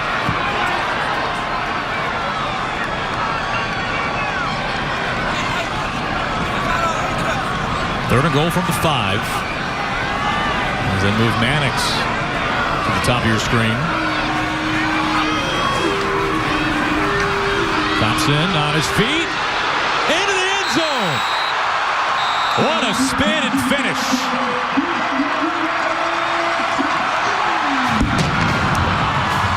Well, how about that answer from Texas Tech offensively? Kansas State takes the opening drive of the second half. They go down, they score. Texas Tech comes right back with some throws down the middle of the field to get them down close to the goal line. And then they rely on that running game, which you don't see very often, but has been key on this drive.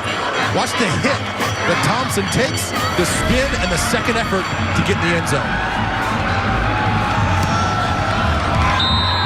Knuckles its way through. 13-10 as the lids have been lifted from the end zones here in the second half.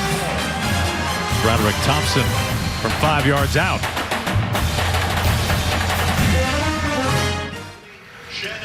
FS1 College Football is sponsored by Dave & Buster's. Download the new Dave & Buster's Fun app today.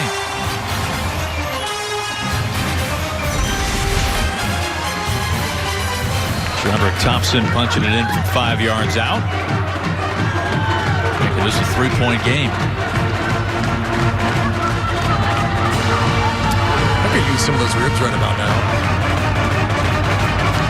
I think they look good. You strike me as a guy who would use a lot of wet wipes. Oh yeah. I'm messy now. I'm not going to be shy about it. I mean, they're there. You might as well just eat them.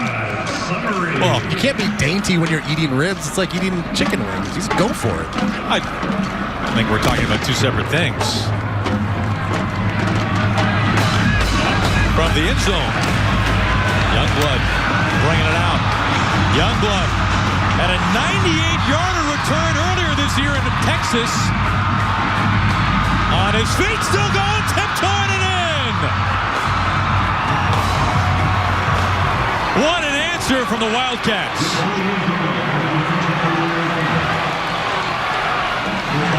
Well, what's the one thing that you always have to guard against when you're facing Kansas State? One of the best special teams units in football for a lot of years.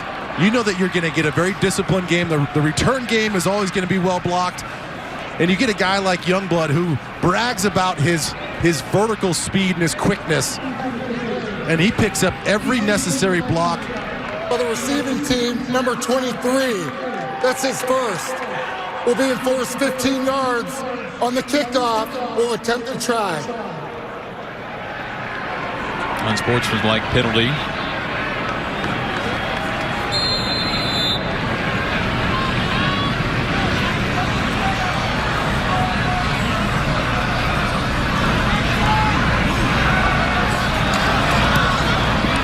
To 10. Well, here's the kick return that we just saw from Josh Youngblood. Watch the way that he changes the tempo and the way he runs. He sets up the right return. He gets the blocks, but it's not just sheer speed. He waits for these blocks to get set up. He's got to cut back just a little bit, and then you see just his ability to be a ball carrier, be a playmaker. It's impressive that he was able to stop his feet like that, stay inbounds, and take this thing all the way to the house. And we've had an opening score for Kansas State offensively. Texas Tech comes back with their offense and scores, and then all of a sudden, Kansas State and their special teams unit goes right back down the field and puts the ball in the end zone. Youngblood, the true freshman, now with touchdown returns of 98. Kansas State has been issued their first sideline warning of the game. Now a 100-yard return to the house for Youngblood.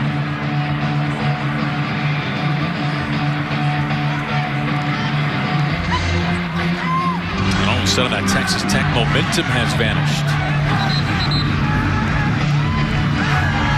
Well, he's going to be a play that you're going to have to watch out for here in the Big 12 for a lot of years because, like you said, he's just a freshman from Tampa, Florida. We talked to Courtney Messingham about him a little bit, and he just said, for a young guy, he's like, I don't know how else to explain him. He doesn't care. He goes, I don't mean that in a way that he doesn't care about his performance, but he's fearless. He doesn't care about making mistakes. He goes about everything that he does 100 miles an hour.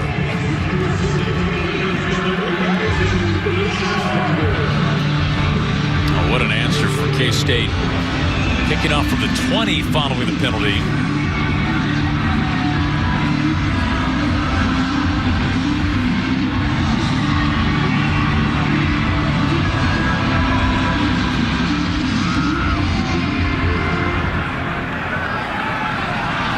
Sean Carter from about the 10. See what he can answer with. Carter, past midfield, almost broke that to the house. Nick McClellan, the kicker, Carter bringing him down. And it was McClellan, the kicker, that brought him down. The safety valve on the kickoff return unit. And you see the speed. They go with the middle return. They get the blocks they need, and you see his speed and athleticism. And thank goodness for the safety valve. Not afraid to throw his hat in there and make the tackle. Drive starting from inside K-State territory. They flip out to Thompson. Thompson, good run on first down. Brings up second and short, forced out by Cody Fletcher. Boy, I love that play design. It's a quick hitting toss. A little pitch action to the right. Gets everybody on the defensive left side for K-State to collapse, and that ball was there. Duffy handles the low snap. Now lobs it out to Thompson. Thompson for the first down. Flag comes in. Well, they might get a block in the back on the outside.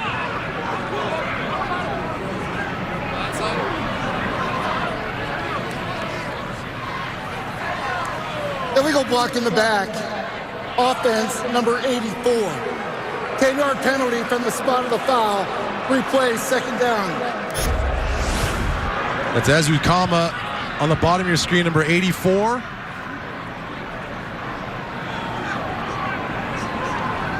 Yep, that's a clear block in the back. Took down Jerron McPherson.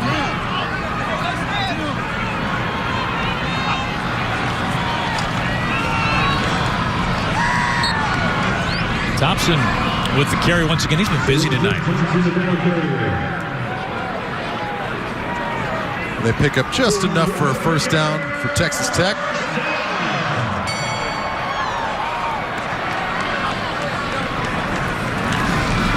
Duffy with time. Throws a fastball over the middle. Knocked away, looking for Mannix. And linebacker Cody Fletcher right there, stride for stride with him. Fletcher, who had a nice big hit defensively early in this game, does a nice job of going back and sitting in that middle of the hole. It's exactly where this Texas Tech offense has been hitting this defense. He's there to break up the pass.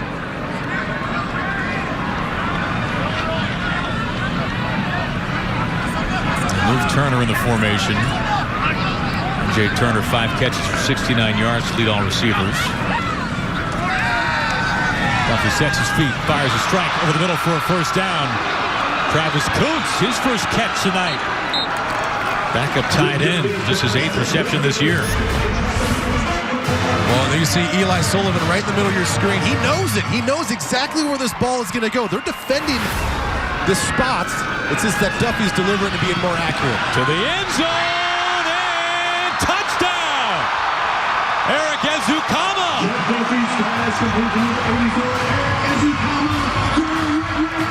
Well, that's the way to redeem yourself if you're Ezukama, who earlier had the block in the back. You'll see a slight little push-off to gain some separation right there, but not enough to get a call. Great job with his footwork, strong hands for the finish. And again, it's been the accuracy of Jet Duffy, I think, really throughout this game that has really shown up for Texas Tech.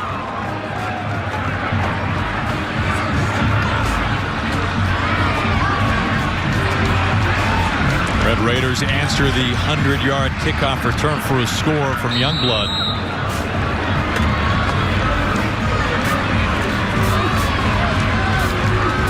Ezukama, who had a quiet first half, one of the more popular targets for Duffy. Back to a one-possession game. Duffy, his first touchdown strike of the night. 20-17, K-State leading here in the third quarter. Welcome back to Lubbock. Let's take a look at that touchdown by Eric Ezukama. Watch how he splits Denzel Goolsby, the safety, right in between the corner and the safety. And the ability for Jet Duffy, in my mind, was the key on that thing, to trust his receiver, put that ball in a spot where only Ezukama can go and get it. And he saw the nice little footwork to get one foot down in the back of the end zone. Deep kick. Wildcats from their own 25. 4-0 early in the non-conference on the hardwood. Now this is more of what we were expecting in the first half, right? Yeah, I think they're just slow playing this, you know?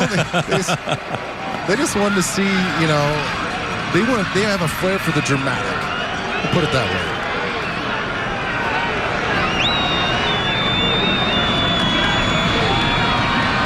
James Gilbert. Nothing much on first down. We go back to Amber Theo-Harris in LA for a game break. Amber. And what a year, what a productive night once again for Jalen Hurts and the Sooners. 5 minutes to play in the third quarter. On 2nd and 10, Thompson all kinds of time. Throwing back from the 10 and at the feet of Dalton Schoen. Well, not a whole lot of options there for Skylar Thompson. He had 3 vertical routes. There's just nothing going, and when you start to break the pocket and have to scramble. A lot of those deeper shots are hard to get to, so he was just hoping somebody would stick their foot in the ground and come on back. He almost forces a bad throw into double coverage. Unfortunately for him, that ball was underthrown and incomplete. Neither side has been especially great on third down tonight.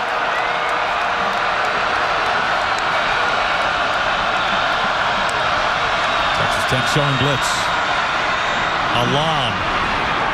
And no flag. Now comes a flag. There's Landry Weber. A talking going on. Rico Jeffers and Skylar Thompson.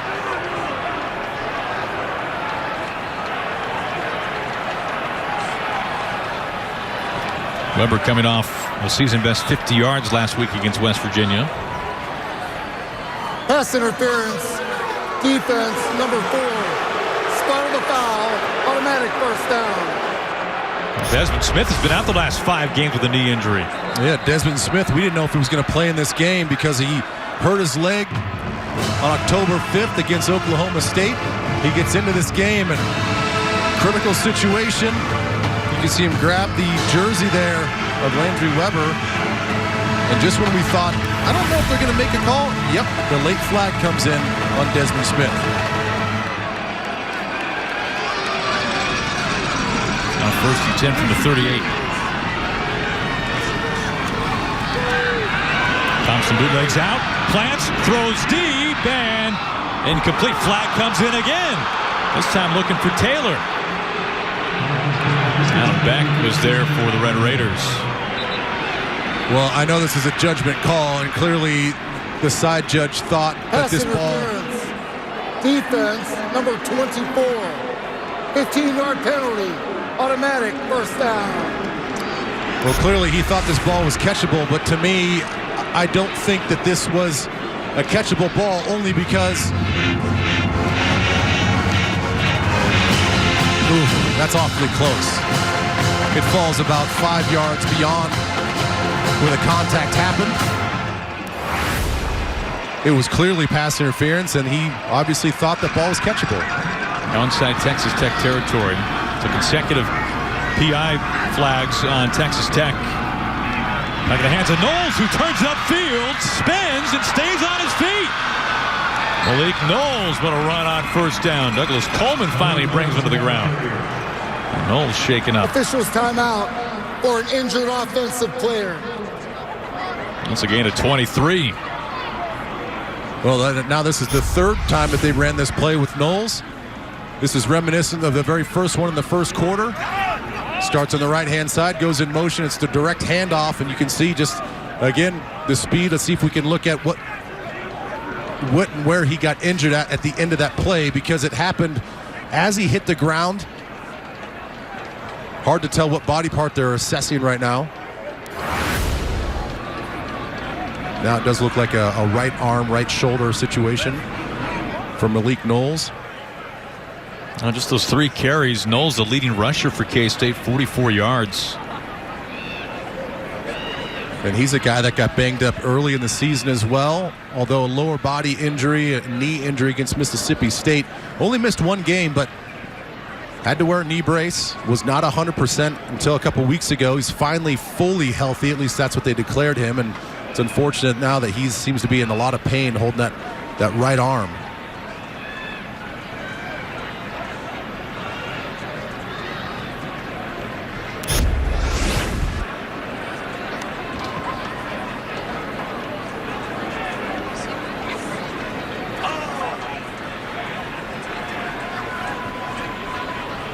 Well, if it is the right arm, you can tell how his arm was tucked under, and the weight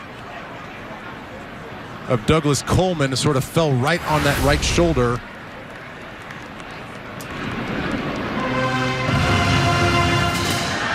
Well, that's not a good sign for Kansas State's offense. One of their playmakers, and Malik Knowles, is going to go to the tent and get looked at. That could be a significant loss if Knowles can't return. Just under 4.5 to play in the third quarter. First and 10 for K-State.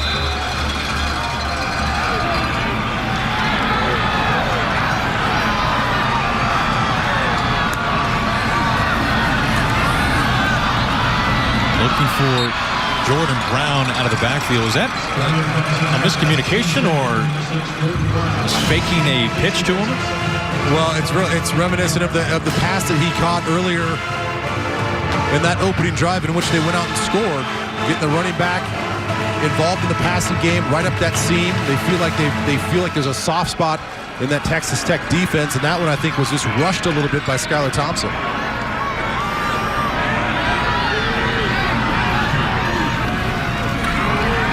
Thompson completing Leonard's his second catch tonight, the tight end.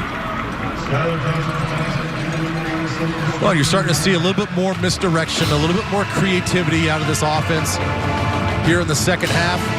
That must have been a discussion at halftime about how to get the ball on the outside a little bit more. How do we become a little bit more creative? You see the misdirection there. Thompson takes a big hit as he delivers the football. And Leonard does just enough to pick up the first down for Kansas State. Picks up 10.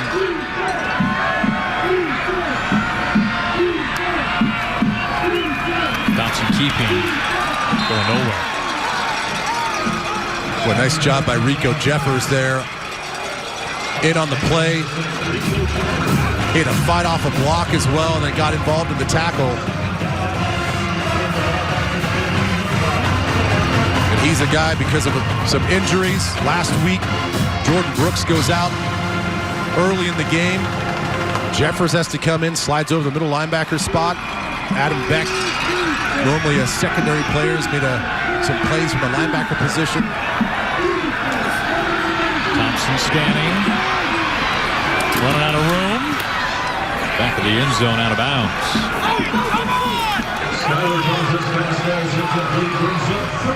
Well, when nothing's there, you smartly throw that ball out of bounds to where nobody can catch it.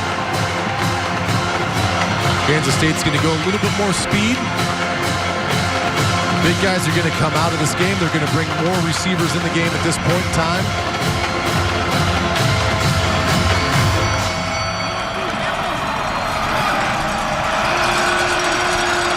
Third and long for K-State.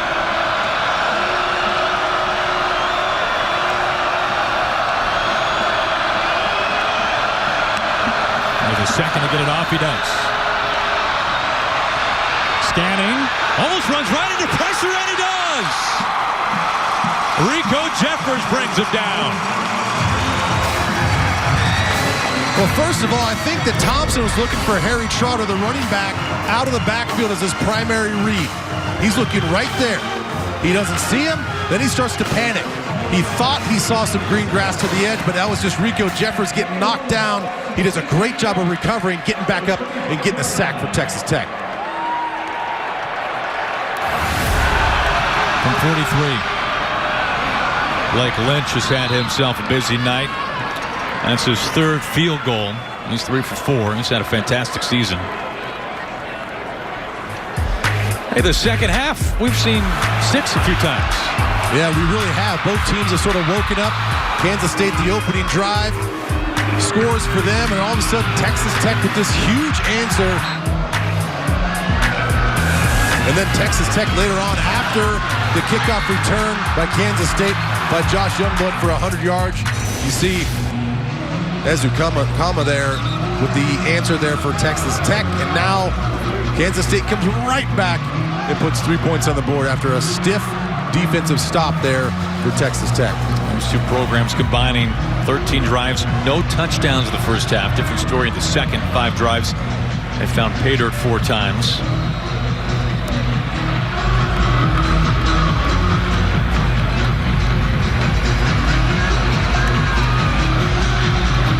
We've seen a special teams touchdown in the second half as well. 100-yard kickoff return by Joshua Youngblood.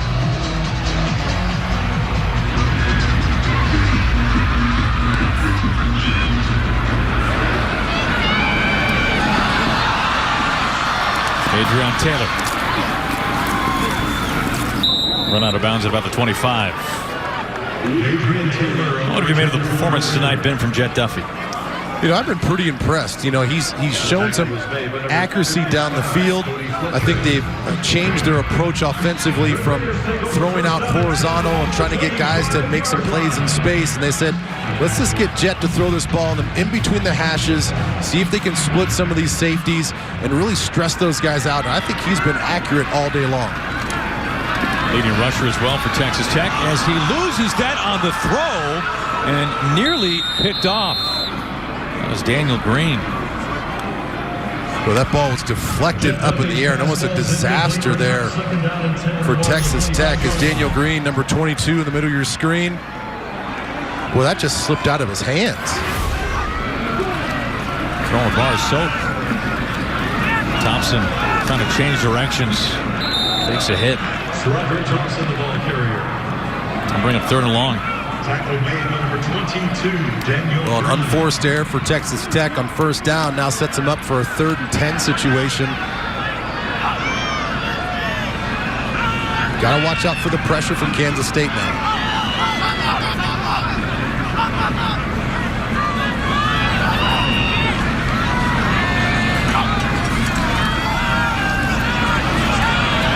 Duffy, flush. Trying to scramble, tucks. And Duffy has the 1st down. Up into the 45 by Denzel Goolsby. Wow, just sheer athleticism from Jet Duffy. Kansas State fakes the blitz, they drop out, they only bring 4.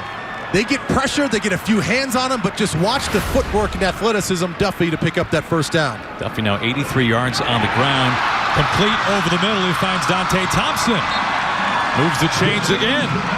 Boy, it's a lot of it's the same thing. They do that quick little play action, just freezes the linebackers for a hot second, and again, that accuracy from Duffy in the middle of the field. Good for 22. Slinging out.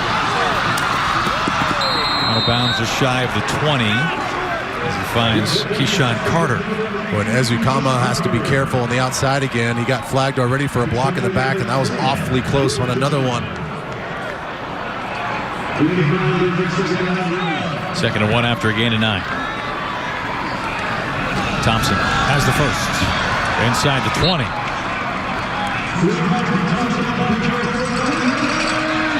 And a couple of Wildcats down, it looks like.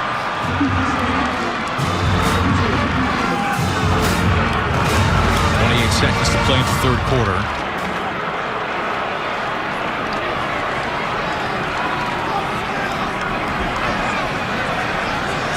Now 2 men down for K-State. Well, it's hard to tell exactly who's down for Kansas State.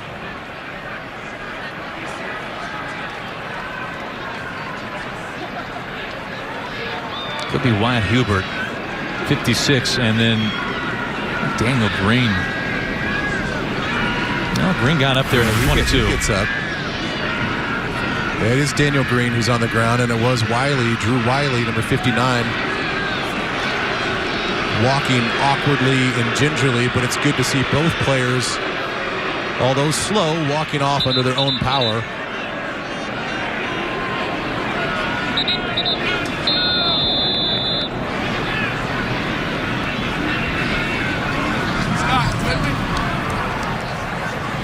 First and 10 from the 19.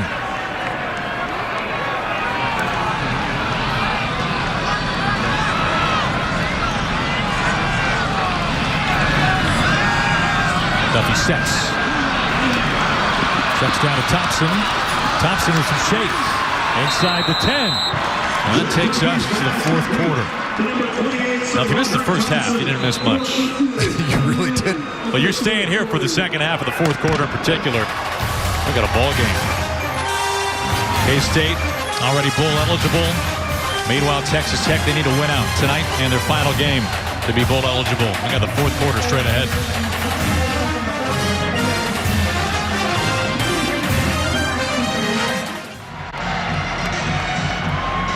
Texas Tech 1st and goal from the Wildcats 9.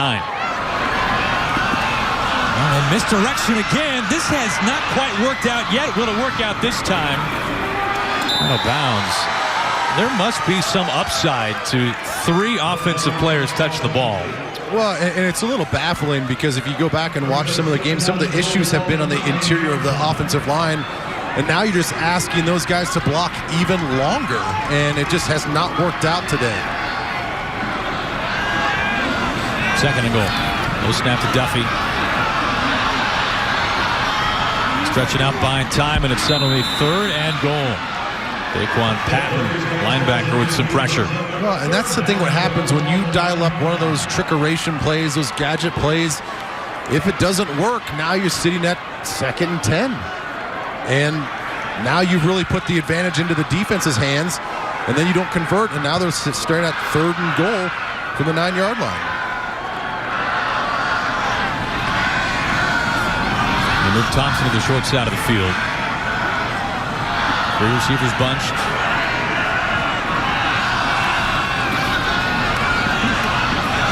To the pylon, and touchdown Red Raiders. Keyshawn Carter.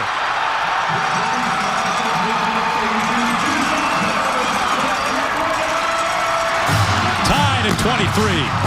Well, they're conferring right now whether or not this is a touchdown, but they pack in 3 receivers up to the boundary. Incomplete forward pass. Incomplete pass. Is it because that right foot was out of bounds? Ruled incomplete. Boy, I don't see that being out of bounds. It's obviously hard to tell from this angle. The official right there has a better chance to see his right foot. Now, if the pinky toe of that right foot is in the white, then The ruling on the field is an incomplete forward pass. The previous play is under further review. yeah, let's review this again. This is way too close. Well, and Lance Robinson in coverage immediately. See if we can see that right foot.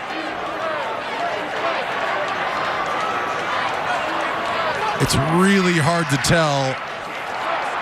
And Lance Robinson, immediately after he got up from the ground, he signaled incomplete pass as if he saw it the way the officials saw it.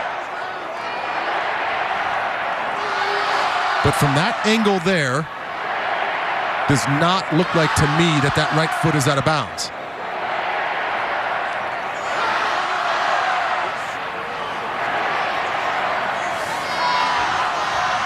I'd like to think that's way too close. Now, again, that's the challenging part about this is that the ruling on the field was incomplete pass. Now, you're looking at the toes. What about the heel? Could the heel have come down on the white by the pylon? The receiver did not control the pass as he went to the ground. The ruling on the field of an incomplete pass has been confirmed. It's 4th down. So it was not the footwork that they were looking at. It was the control of the ball that they were looking at. Let's take a look at it now from that perspective.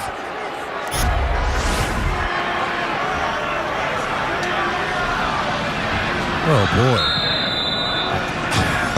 I don't like that call either. I'm sorry. Oh, man.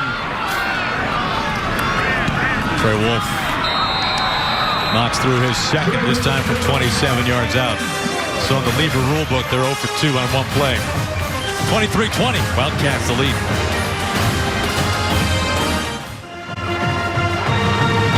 Well, after a field goal that puts the game 23-20, we have to go back to this play. We originally thought they're looking at the footwork, but here again, they're looking at the completion of the catch.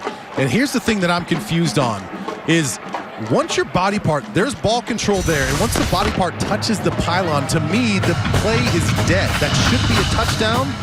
I don't understand why that's not a touchdown. I don't believe that you have to control the ball all the way through the process of the catch and survive the ground in that situation when the body part does clip the pylon, which means that that should be a touchdown in my eyes. Once you break the plane, 23-20. K-State with the lead as Skylar Thompson and company get set to take things over. Would look like it was a definite touchdown by Keyshawn Carter, ruled otherwise.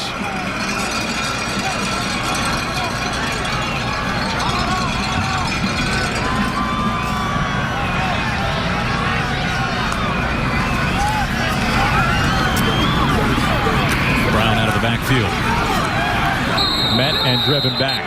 Back to Los Angeles. Amber Theo Harris, a game break. Now Utah, the best run defense in the country. 2nd and 7.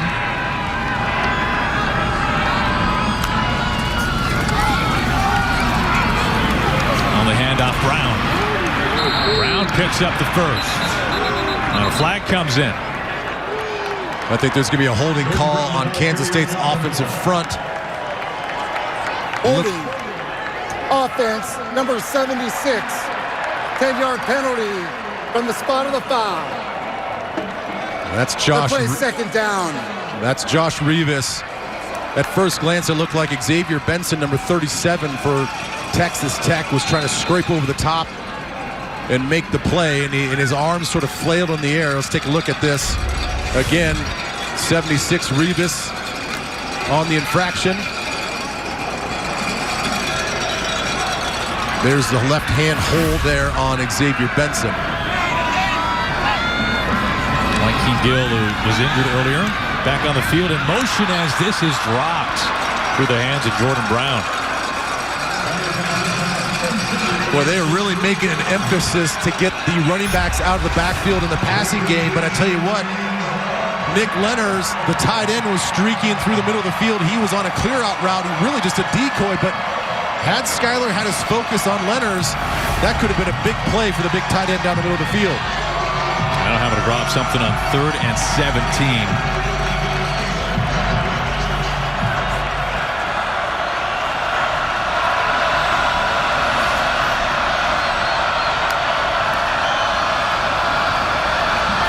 Thompson firing, and it's caught. Taylor, shy of the first down. Adrian Fry on the tackle, former freshman All-American. But a nice tackle by Fry. In that situation, when you're singled up on the outside, clearly you're going to give up a little bit of ground knowing that they've got such a long distance to go, and it comes all the way down to the tackle. You have to make a clean tackle. There was effort there after the catch by the receiver, but he does a nice job of just corralling him with his feet and getting him down. Devin Axel to punt it away for the Wildcats. Checks Mabuka. Mabuka gets past the 20. Texas Tech down by 3. Getting set to take the ball with 12 and a half to play. More action on tap coming up next for the showdown of the Pac-12 South. Number 7 Utah battles Arizona. Don't miss the action on FS1 and the Fox Sports app. Utah's only lost earlier this year at USC. Oh, and Tyler Huntley's had an amazing year so far for Utah. Duffy completes to Kuntz, his second catch. Kuntz past the 30, dragged down by Goolsby.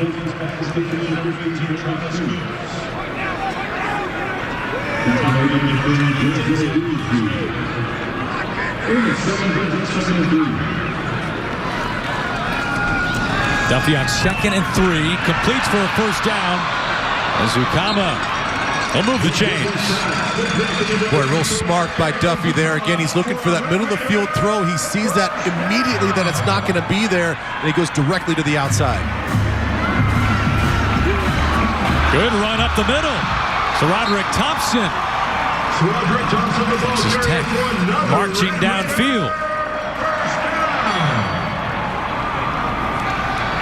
Well, this is what 65 offensive plays will do to a defense. It gets them tired, and you can start attacking the middle of that defensive front for Kansas State.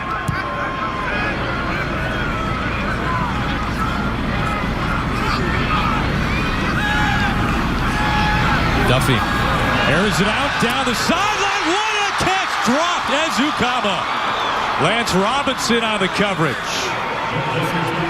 Well, how does he drop this? I thought he had it in his hands the whole way. Watch Ezukama play this perfectly, tempos it nicely, high points. And Robinson, I think, gets a hand in there right at the very end, right there. Oh, nice defensive play by Lance Robinson. Ezukama, the touchdown earlier.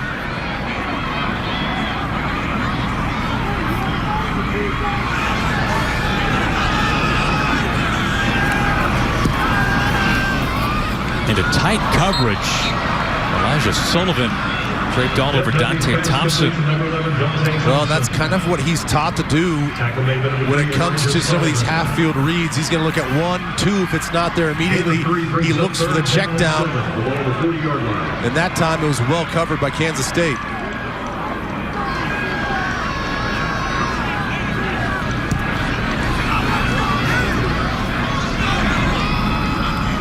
We saw the same similar setup on the incomplete pass that we thought was a touchdown. 3 receivers over the boundary. 3rd and 7. Pressure from behind. Dropped down. Boy, Wyatt Huber comes off the defensive right side and just beats his man with speed. You see number 56. Some hand work there. Get his hips turned right to the quarterback and swats at that football. Almost a sack fumble. A sack when they need it, though, for Kansas State's defense. Hubert among the conference's sack leaders. Last year in freshman All-American honors. It looked like was a very promising drive for Texas Tech. Pull into the punt team. And just get it off. Fair catch call. Under 10 minutes to play. K-State trying to cushion this 3-point lead.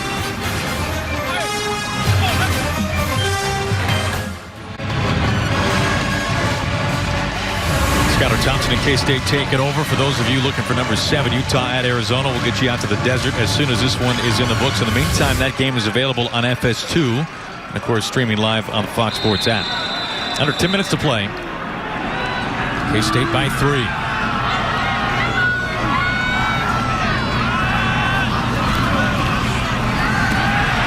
Stepping up. Thompson. Deep heave. And a flag comes in. He was looking for Chabastin Taylor. Now Zach McPherson in the coverage. Pass interference. Defense, number 8. 15-yard penalty from the previous spot, automatic, first down. Going to give you a complete defensive minded take here. It's been the second time now where it's an underthrown football for Kansas State, and you know how hard that is for a defender to run full speed, track a guy, watch his hip, try to do all the right things. The ball's underthrown. They come back to the football, and you're supposed to what? Get out of the way? You know, you are showing a slight sense of bias here. A slight sense of bias here for defensive players. Gilbert with a hole. First down. Tries to spin. He spins into contact. And is inside Red Raider territory. What a run for the grad transfer, James Gilbert. Well, we saw Texas Tech on their last drive get one right up the gut on the defense, and Kansas State comes right back on the next drive and does the same thing. The hole immediately opens up. There's a huge void as the offensive line does a tremendous job of just blocking out. And then you see the tough run by Gilbert trying to pick up some extra yardage. It's good for 22 yards.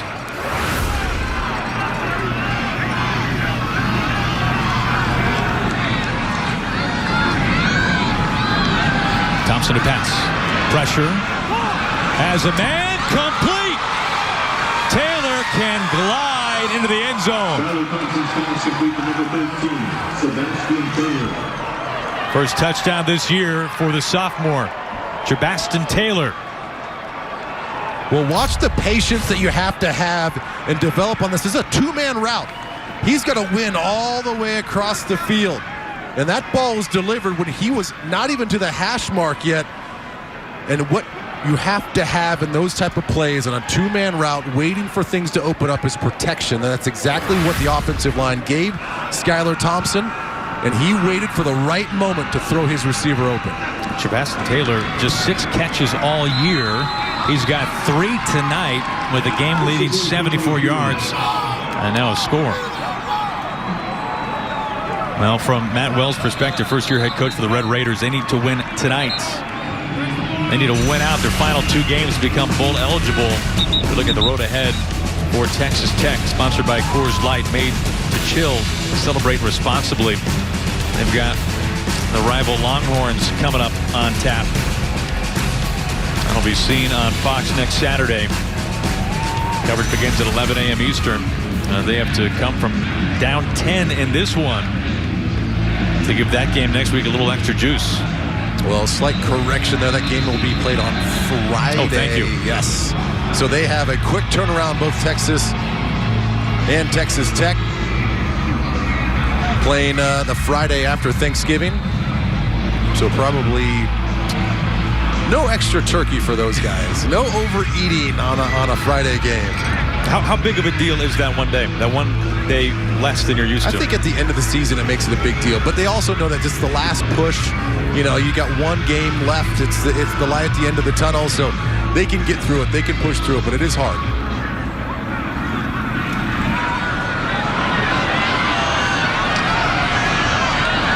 Blaise Gammon on the return, his first tonight. 8:48 to play. Well, Baylor winning today. They've punched their ticket to the Metroplex to play in the conference championship game. K-State wins out. They've got an 8-win season. Texas Tech, meanwhile, 4-6 overall. Safe to say for Chris Klieman and company, first year at the helm of the Wildcats, this year has already probably exceeded expectations. They have secured bowl eligibility. Duffy with a strike, and it is held onto it, caught by R.J. Turner. Well, again, it's one of these inside breaking routes, which are the best throws for Jet Duffy. You see R.J. Turner take a shot at the end of that play and take himself out of the game to kind of collect himself. Pick up a 15. And he didn't take himself out. He stayed in the game, but then he took a knee. For an injured offensive player. We'll take a look at this. We call this a dig route. You see the exchange, and he just comes right on the inside.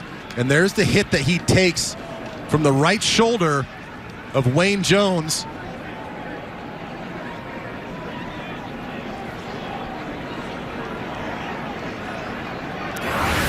A tough call to make when it comes to targeting anything that's forceful to the head and neck, especially when the player is already going down to the ground. Turner, six catches, 84 yards to lead all receivers tonight.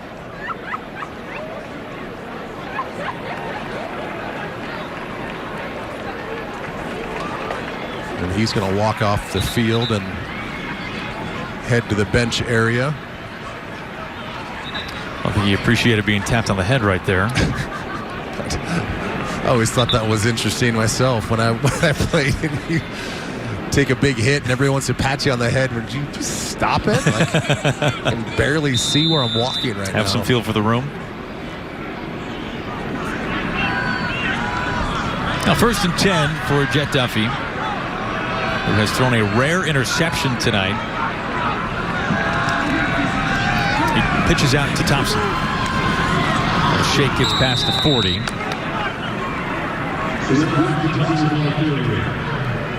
Well, they tried again to just trick the Wildcat defense. They pull the guard, they pitch the ball opposite, but Reggie Walker there is doing his job, staying on the outside, really stringing that ball out. Thompson, who had just 6 carries last week and lost, has 20 on the night this evening, plus a touchdown. Move T.J. Vasher. Bottom of your screen. Big target at 6'6". Looking that way, Vasher can't hold on, had to adjust. Well, and you wonder if a play like that where it falls incomplete is just how much Vasher's been out of the lineup. He hasn't gotten a lot of snaps today. It just seemed like he may be a little bit rusty trying to snap his head around to make that catch. Hasn't played the last 2 games, a violation of team rules.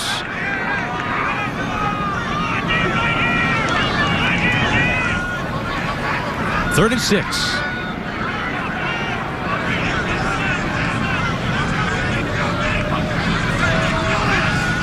Duffy pressure. Over the middle, dangerous pass and incomplete. Looking for Carter. Well, the crowd wants a call defensively on Daquan Patton. But Kansas State, once again, they get in these situations. They fake the blitz. It's about blitzes and bluffs. You got to figure out if they're going to blitz or bluff. They fake the blitz. They drop back in coverage. And again, they try to hit that middle of the field. And Patton was there to knock the ball down. Austin McNamara back to punt. Phillip Brooks standing at his, they're going to fake.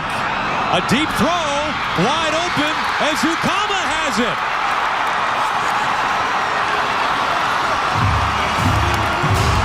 Well, Keevan McGee was in coverage on the gunner as Ukama, and he just let him go.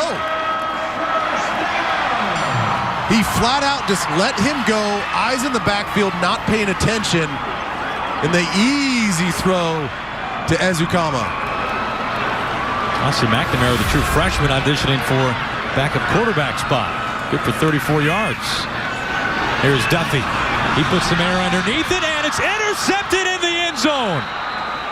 Denzel Goolsby, who had a fumble recovery earlier, gets the interception here. The senior out of Wichita.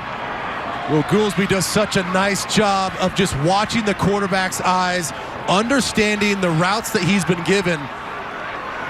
They've been trying to attack the middle of the field this whole game, and this time they opted to try to hit the seam ball, which was going to fool Goolsby, but he was not fooled at all. Watching the quarterback's eyes, he comes like right over the top to make the play for the second interception of the season for Denzel Goolsby. Three-year starter. Meanwhile, for Duffy, we talked about how he's protected the ball so well since taking over starting duties in early October. Just 3 interceptions as a starter. He's thrown 2 tonight. Daquan Patton picked off the first. Under 7 minutes to play. On the ground on first down, James Gilbert. Now, safe to say, Ben, K-State, I have to think, still not happy with how they've run the ball tonight? No, I would say no. I mean, they've had one good run on this last drive, right up the gut. And outside of that, it's been tough sledding for this Kansas State run game. And you got to tip your hat to Texas Tech defensively. They've been calling the right blitzes, the right pressures. They've been doing a good job with their defensive front all game long. And what we thought going into this game was going to be a running clinic here by Kansas State, it just did not come to fruition so far. Back to Gilbert on 2nd and 7.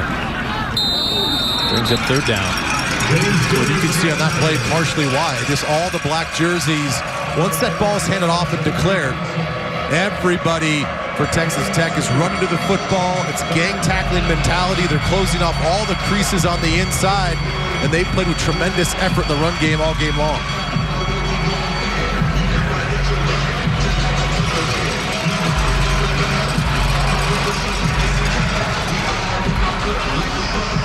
Keith Patterson, first-year defensive coordinator for Texas Tech.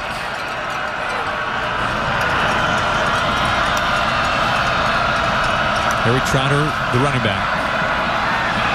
Thompson down the sideline on 3rd and 4, and it is intercepted.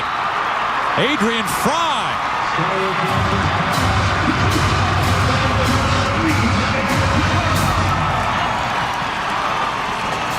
Well, Thompson has underthrown a few balls today, but this one is because the pressure that comes late from Texas Tech. Watch Jordan Brooks just deliver a wallop right as he throws the football. He can't get everything on it that he wants. The ball underthrown once again. An interception for Texas Tech. There's the hit. Fry with the interception. Texas Tech ball. Duffy trying to step up, and he is brought down. Wyatt Hubert with his 2nd tonight. Take a look at Hubert again. It's another stunt up front. He starts on the outside as a defensive end. He comes all the way on the inside of the offensive line and finds his way to Jet Duffy. Loss of 7. Duffy sets up the screen to Thompson. That's going nowhere. Daquan Patton. Hurt earlier, had the interception in the first half. Looks like he's all right. Boy, he's had a nice, solid game today. A pass breakup on the last possession as well. And he just fights through. He sees his coverage going out for the screen pass, and he fights through a couple offensive linemen to make that play.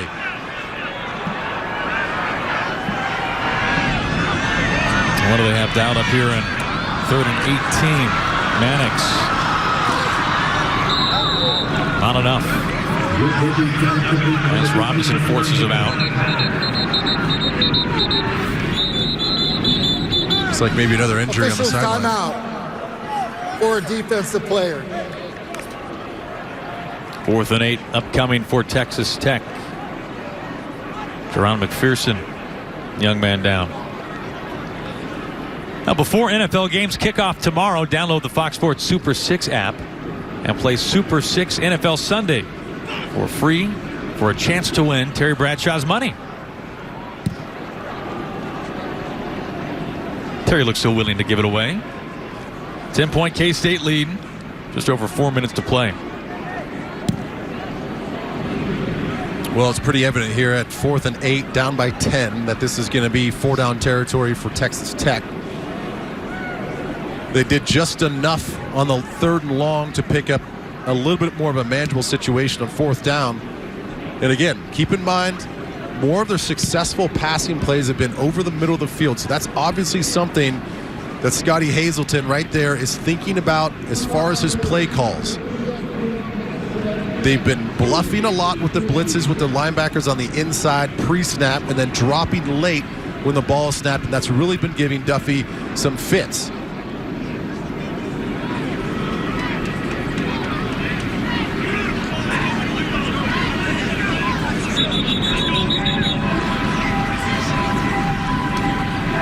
Now McPherson, good to see him up and able to walk off on his own power.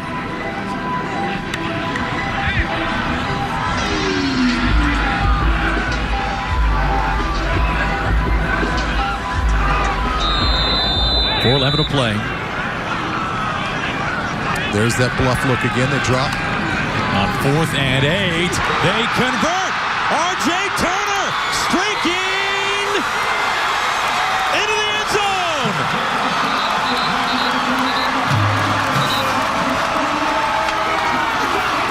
Well, that's exactly where the ball had to be delivered. It's a cover 2 concept where the corner is going to stop.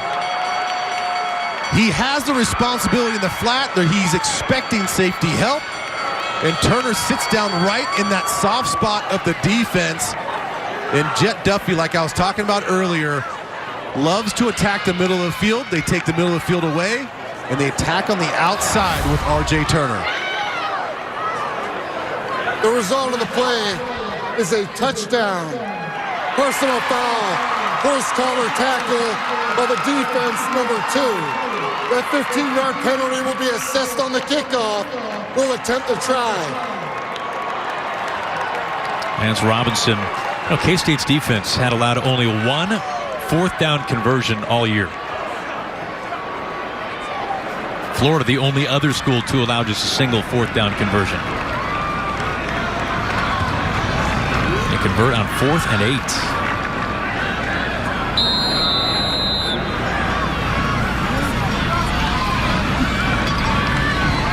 Trey Wolf on for the point after.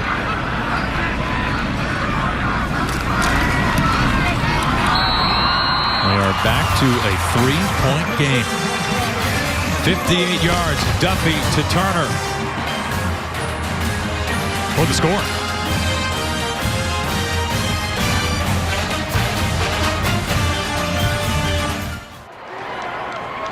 Now Turner with the 58-yard touchdown reception on 4th and 8. 3 touchdowns his last 2 games, none in his previous 7 combined. Duffy, his 2nd touchdown pass of the night. Back to a 3-point game. They kick off from the 50 because of the horse collar penalty. Well, might this be in the back of K-State's minds for West Virginia? Last 2 games, both losses for K-State by a combined 7 points. They have the lead. Just under 4 minutes to play. Youngblood trying to free him up with that speed. And the 100-yard kickoff return for a touchdown earlier tonight. Well, great defensive play by Adam Beck. He's the guy, because of some injuries in the linebacker spot, he's played now closer to the box. He's a transfer from Minnesota. He's more of a safety type guy, but because of the injuries, they moved him down to the linebacker spot. The spur position is what they call it. And boy, he's just been making plays, and they're really happy with his development as a hybrid outside linebacker. Loss of 4. Youngblood in motion again. They give it to him once more. Rico Jeffers pretty fired up to set up 3rd and long. Well, and again, Texas Tech's defense has been doing a great job against the run all game long. There's been nothing going on the inside of the offensive line for Kansas State. So what do? Decide to go, hey, let's go quick perimeter. We saw Malik Knowles a few times with those direct handoffs with some success. They do that twice now here with Youngblood, and it's nothing going, playing great discipline on the defense on the outside. It's been a struggle on 3rd down for the Wildcats. This one won't be easy. 3rd and 11. Pressure coming left side. Skylar Thompson tucks, and he's got the 1st down and more. Skylar Thompson on the route. Sometimes you live by the blitz, you die by the blitz. They go man blitz on 3rd down. They block it up nicely, just enough to find that crease and to get everybody's back turned. And all you have is one free safety that you have to beat, but he's taking a tough angle on a full-speed quarterback. Pickup of 17.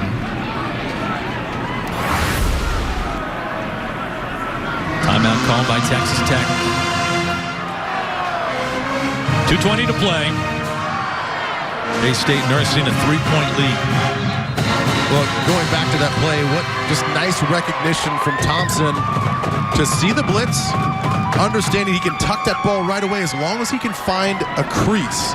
On the right side of the offensive line, they open up just enough to him to see that vertical running lane, and he uses his feet and his athleticism to pick up a huge 1st down for Kansas State.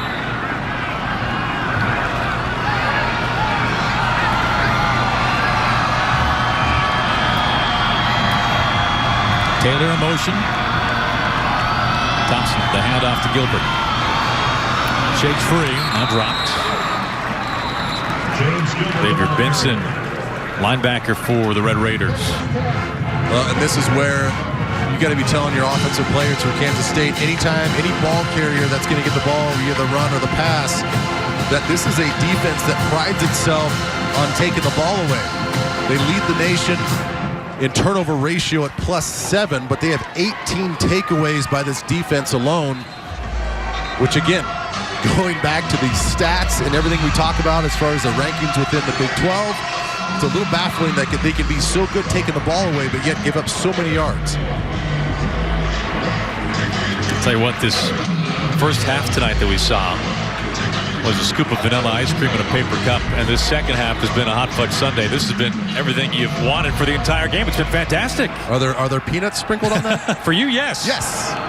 2nd and 9, just over 2 minutes to play. Gilbert bouncing away, gets a block. A modest one from his quarterback. He's got a 1st down inside Red Raider territory. Well, he gets a block from not only his quarterback, but Dalton Schoen on the outside as well, who had to sustain a block for a really long time as Gilbert bounces this thing from the inside all the way to the out. You see there's the block by Skylar, and then you see right there the block by Schoen to spring him for another 1st down for Kansas State. It's good for 18 to the Texas Tech 40.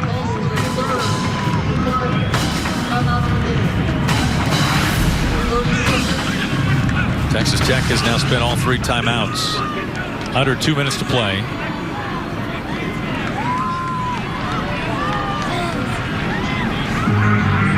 Well, you have to imagine that Keith Patterson, defensive coordinator for Texas Tech, has just got to be beside himself because they have played outstanding run defense up until this point, and it's really just been second effort plays. The point of attack, exactly where the ball is supposed to go, has been bottled up.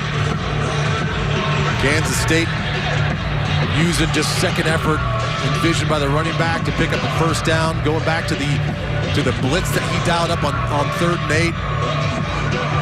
And Skylar Thompson takes the ball down and picks up a 1st down using his legs. So things that were working in the first half and really much of this game are not working on this drive here for Kansas State.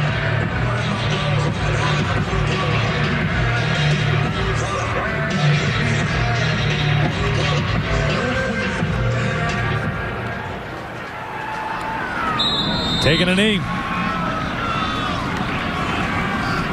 They can milk this one from here. Tech out of timeouts.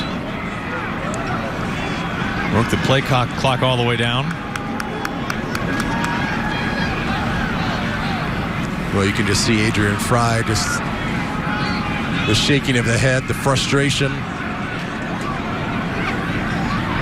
This Texas Tech team overall has lost a lot of games when they're leading in the fourth quarter. They've played a ton of close games throughout the season.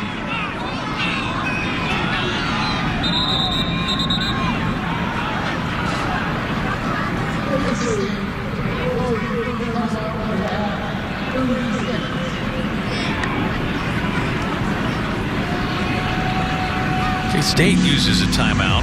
Minute 18 to play. It is senior night here in Lubbock. 16 seniors for the Red Raiders.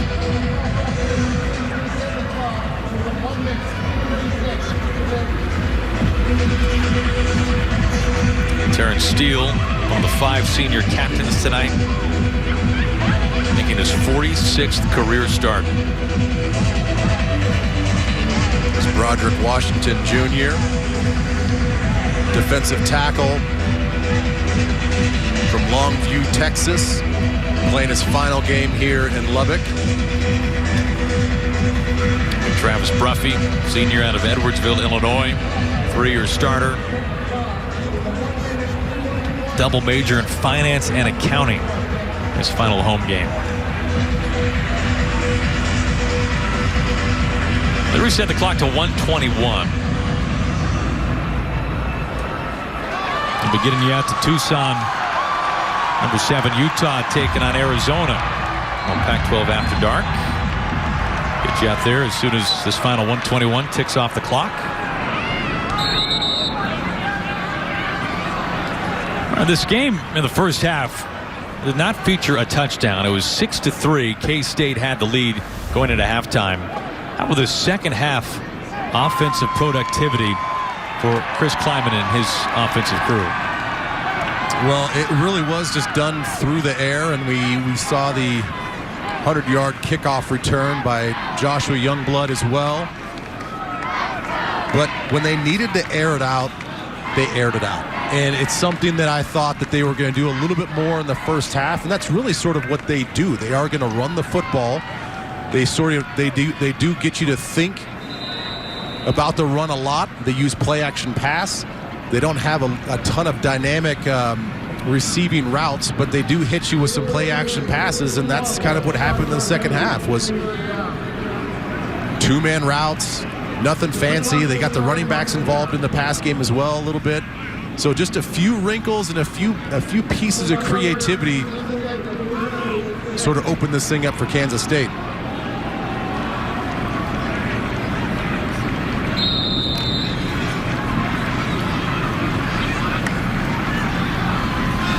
Now Texas Tech was needing to win out tonight and then against the Longhorns to reach bowl eligibility. That will not happen. K-State already bowl eligible, now just trying to get into an even better one. Chris Klieman, what a first year it has been for him in Manhattan. Goes to 4-4 in conference play, 7-4 overall on the season. As K-State comes in to Lubbock on senior night and wins what turns out to be a nail-biter. What a game. Yeah, what a fun game. A difference in halves for Kansas State and Texas Tech. All right, now let's get you out to the desert, out to Tucson, Arizona. Number 7 Utah at Arizona. Corey Provis, Shane Vereen, Petros Papadakis with the call.